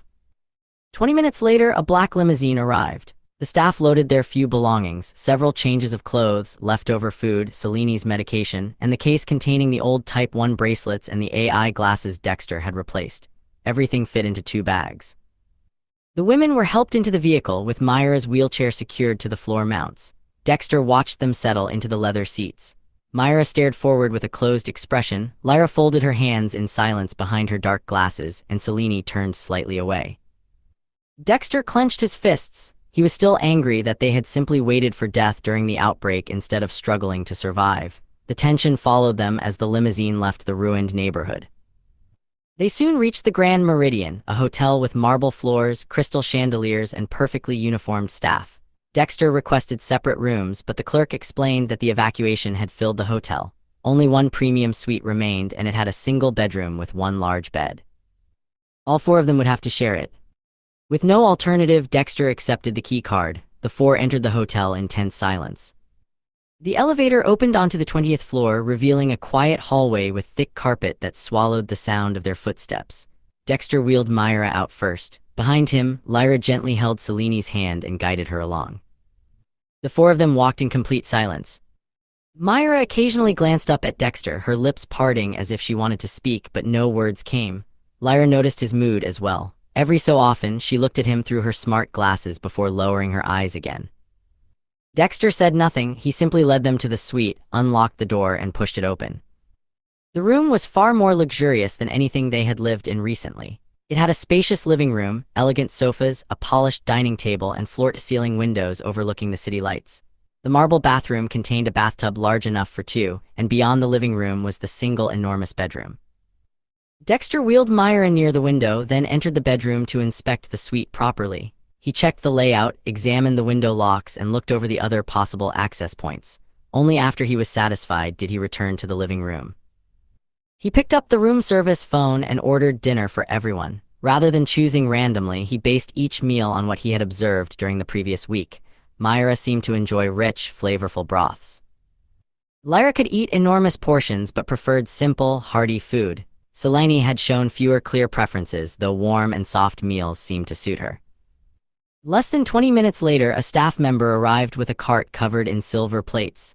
Dexter tipped him, wheeled the cart to the dining table, and carefully arranged the dishes. "You should eat while it's still warm," he said. Then he walked toward the door without waiting for a response. There was a comfortable sofa in the living room, and Dexter intended to sleep there, but before that, he needed to get away for a while. He took the elevator back to the lobby and headed for the small bar he had noticed when they checked in.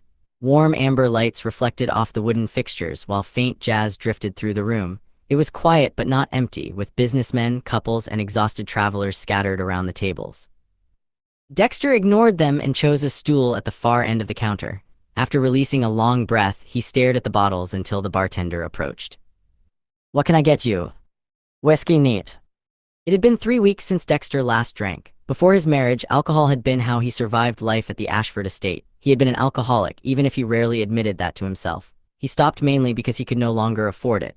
After the system appeared and his wives entered his life, alcohol had simply disappeared from his thoughts. Now, with the pressure of the day pressing down on him, he found himself reaching for it again. The bartender placed a crystal tumbler in front of him. Dexter took a slow sip and the whiskey burned down his throat, warming his chest. He closed his eyes. I really missed this. A woman's voice suddenly came from nearby, smooth and captivating. How long has it been? Dexter opened his eyes and looked to the side. An elegant stranger sat 2 stools away, her dark hair falling over one shoulder and her vivid green eyes fixed on him with quiet amusement. He glanced behind himself, assuming she might have been speaking to someone else, but no one was there. When he looked back, she covered her mouth and chuckled. You were talking to me, Dexter asked. Unless you're talking to ghosts. Embarrassed, Dexter rubbed the back of his neck and explained that he had been stressed. The woman pointed at his glass, asking how long it had been since his last drink. 3 weeks. She raised her pink, fruity drink. Mine is 16 hours. Dexter burst out laughing and she laughed with him. Then she introduced herself as Rachel and he gave her his name. They began talking about what had driven them to the bar. Dexter blamed his family. Rachel described her own situation as business, hectic and dangerous lately. They raised their glasses to life and its difficulties. As the drinks continued, the conversation became easier. They discussed work, pressure, money, and how adulthood seemed to become exhausting without warning. Dexter eventually switched to something lighter while Rachel ordered another sweet drink. Minutes passed and the bar slowly emptied around them. For the first time in weeks, Dexter smiled without forcing it. The alcohol in Rachel's company had eased the isolation he felt around his wives, at least temporarily. Eventually, Rachel began looking at him differently. Her gaze lingered on his lips, but Dexter was too tipsy to take the hint. I really need to turn in, she said, gathering her purse. I have a meeting early tomorrow. Dexter smiled. It's been fun.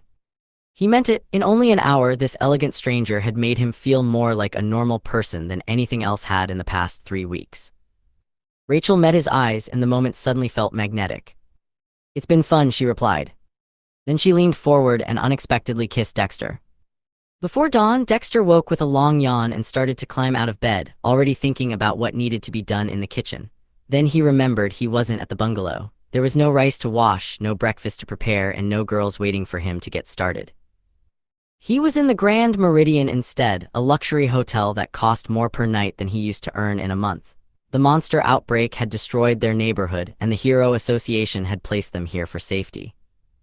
The clock read 4:03 a.m. The suite was silent except for the air conditioner and the breathing of the 3 women still asleep in the massive bed behind him. Dexter realized he wasn't going back to sleep, so he settled onto the couch and decided to use the time productively. He activated the Starlight Meditation technique. A week earlier, his low mana affinity had made the technique feel almost useless. Drawing in mana had been like trying to drink water through a solid straw, but after his affinity rose to A rank, everything changed. The moment the technique began, mana rushed toward him. His body absorbed it rapidly and his core filled as if a dry basin had been placed beneath a waterfall. Dexter was genuinely shocked by the speed. If this continued, he could stabilize his Tier 7 strength much sooner than expected. After several minutes, his thoughts shifted to the other reward he still hadn't tested, the extreme slaughtering demon body. The technique contained 108 forms. Each one used mana to temper the body through extreme stress and carefully controlled mana paths. Dexter pushed the coffee table aside, then attempted the first form. It immediately became clear that this was not ordinary training. He kicked his legs upward into a headstand and twisted himself into the required position. His hips screamed, his spine felt as if it were being wrung out, and mana had to pass through 12 specific points at exactly the same time. He endured for 10 seconds, then 15. By 20 seconds, his arms were shaking violently. He collapsed onto the floor with his shirt soaked in sweat. Then the system announced that Form 1 was complete. The reward was a 1% increase in strength. Dexter stared at the notification in disbelief. The technique was unbelievably efficient, but when he checked his mana, half of it had already vanished. It wasn't merely straining his muscles, it was consuming mana to build them. Unable to continue without risking exhaustion, Dexter changed his shirt and went outside for a run. The hotel grounds stretched around wide lawns, tall grass, paths, and sculptures. The cold morning air helped clear his restless thoughts. While rounding the back garden, he noticed an old man 5 floors above him on a premium suite balcony. The man wore a tank top with white hair tied into a messy knot and moved through a series of slow, fluid martial forms. Dexter stopped jogging and watched. The old man's technique was graceful and smooth, almost as if he were moving through water. Dexter was about to continue his run when the slaughter extraction system suddenly responded. Ding! It had detected the old man's technique and identified it as a 7th-tier grade technique. The system warned Dexter that he needed to remain within observation range if he wanted the analysis to continue. Dexter froze. He had never even heard of a 7th-tier technique before. Abilities at that level were powerful enough to trigger wars, yet this old man was performing one casually on a balcony at 4 in the morning. Dexter immediately backed toward a tree and kept watching. The old man showed no sign that he had noticed him. He continued shifting his weight and matching his breathing to each movement, making the technique look slow and simple even though his mana was circulating through his meridians in an extremely complicated pattern. 10 minutes passed, then 20. When the old man finally finished and returned inside, the system displayed only 5% analysis. Dexter stared at the empty balcony and realized how long this would take. Still, he decided he would observe every chance he got. That morning, he returned to the suite and handled the usual chores, but his attention remained on the balcony. He checked from the garden, the lobby, and the suite windows until, later that afternoon, he spotted the old man practicing again. Dexter hurried into the back garden, hid behind a hedge, and watched for another 30 minutes. The old man's movements became more complex, and the analysis climbed to 11%. It was progress, but nowhere near enough. Dexter could not simply knock on the door and request a lesson from someone who possessed a 7th-tier technique. For now, he had to rely on observation and patience. That night, while helping Myra from her wheelchair, Dexter noticed blood on her clothes. She had started her period. The situation immediately made him awkward, especially when Myra dryly pointed out that she was the one who should be embarrassed. Dexter said nothing. He simply found a pad, fixed it to her underwear, helped her clean up, and took her where she needed to go. Afterward, still irritated by the awkward exchange and the suffocating silence in the suite, he grabbed the room key and left. At 7 that evening, he returned to the garden and watched the old man practice once more. The system continued analyzing the technique, but after the session, the progress had reached only 17%. As Dexter turned to leave, the old man paused beside the glass door and looked directly toward his hiding place. Inside, his granddaughter asked whether he was intentionally teaching Dexter. The old man denied it, explaining that Dexter would only earn the technique if he could steal it through observation. If he succeeded, he deserved it. If not, he was not worth worrying about. When Dexter returned to the suite, he heard jagged pulses of mana coming from the bedroom. The wives were cultivating despite their shattered meridians. Progress would be painfully slow and dangerous, like forcing water through a rusted pipe, but they were still trying to improve instead of simply waiting. Dexter considered confronting them, then decided it could wait until tomorrow. He lay down and fell asleep while the old man quietly watched him hiding again. At 7 the next morning, the old man was already outside on the balcony. Dexter watched from the tree while the system's numbers continued climbing, 19%, 20%, then 21%. Before completing his movement, the old man suddenly stopped and turned toward Dexter's hiding place. He raised one finger and gestured for Dexter to come over. When Dexter pointed at himself in disbelief, the old man simply sighed, stepped off the balcony, and dropped 5 stories. Dexter expected a deadly impact, but the old man landed as lightly as if he had stepped off a curb. His sandals made barely a sound. Then he crossed to the hedge with a dangerous smile. Calling Dexter's C-rank affinity Mir, the old man looked him over as if seeing through his body. He immediately recognized that Dexter was trying to steal his technique.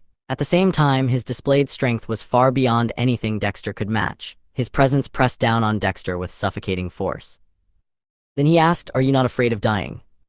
Dexter still had not answered. The pressure on Dexter's shoulder was so overwhelming that his knee nearly buckled. Behind the old man, an illusion of an angry god surrounded by blue flames appeared, making the threat even clearer. Dexter's throat tightened as he prepared to answer. Then a sharp pain pierced his mind. It felt like an ice pick driven straight into his skull. His frost sense had detected Seleni's unique energy, and the signal could only mean one thing. She was having another episode. Dexter's pupils contracted and his body went rigid for half a second. The old man immediately noticed the change, but he remained silent, watching with clear interest. Dexter did not explain himself or answer the question. He simply turned away. "Please stay here, I'll be right back." The next moment, he vanished. Flame burst detonated beneath his feet, cracking the tiles where he had been standing and launching him through the hotel corridors. Mana combusted around his legs in violent bursts, sending him forward like a meteor. The polished hallways blurred around him, while nearby guests only felt a scorching gust tear past them. A woman's dress whipped sideways, and a man's hat was blown off and sent tumbling across the floor. Their shocked voices disappeared behind him as Dexter forced even more mana into the technique. His speed increased, and heat rippled through the air around his body. His mind quickly calculated that the elevator would waste too much time. He changed direction and sprinted toward the stairwell instead. His shoulder smashed through the door, and he charged upward without slowing. Each footstep struck the stairs like an explosion. Within seconds, he reached the suite. The instant he entered, a wave of cold slammed into his face. The entire room had become an ice chamber. Thick frost covered the walls, the windows were sealed beneath spreading ice crystals, and the carpet crunched beneath his boots. Even the bed was buried under glittering layers of frozen energy. Selene lay on top of it, convulsing violently. Her body trembled without control as frost leaked from her skin in visible waves. Her face had gone deathly pale, her lips were blue, and her fingers clawed at the frozen sheets. With every convulsion, the frost spread farther across the bed and climbed the walls. Myra sat beside her in the wheelchair, while Lyra watched through her smart glasses. Both girls stared at Selene with obvious worry. Dexter acted immediately. His right hand erupted with crimson flames as the berserk flame demon bloodline flooded his veins with heat strong enough to counter Selene's freezing energy. He melted the ice surrounding her, filling the room with steam, then injected the suppressant serum. The medicine stopped the immediate episode. Selene's convulsions gradually ceased, her breathing steadied, and her body finally relaxed. Moments later, she stabilized and fell asleep. Dexter exhaled deeply. That was too close. He pushed the berserk flame demon bloodline further, sending waves of heat through the suite. The remaining frost melted into water, and the water quickly evaporated into steam.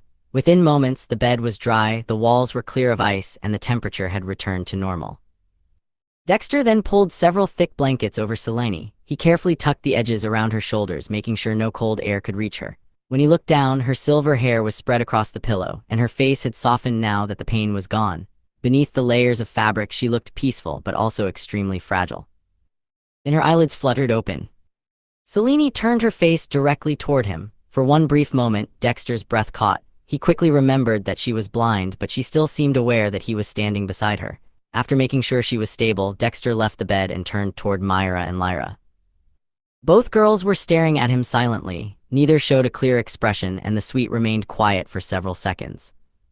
Dexter finally broke the silence. His voice was calm, though noticeably flat. "If you two are hungry, I can call room service."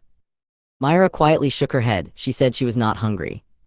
Lyra also shook her head. That surprised Dexter because she was normally eager to eat and had nearly finished the hotel's food earlier. Even so, he did not ask about it. The old man was still waiting downstairs, so Dexter turned toward the door. His hand had almost reached the handle when a soft voice came from behind him. "We're sorry." Dexter froze. For several seconds he did not move. He was not even sure he had heard correctly. Then he slowly turned back, his expression unreadable. "What did you say?" Lyra repeated herself. Her voice was still quiet, but this time it carried more strength. "We're sorry." Dexter looked from Lyra to Myra. Both girls were facing him instead of avoiding him, and that alone made the apology feel different from anything they had said before. Myra lowered her head, letting her dark hair fall forward. "We're sorry for everything and thank you." Those words struck Dexter harder than he expected. He had remained cold toward them throughout their stay because they seemed unwilling to care for themselves or accept his help.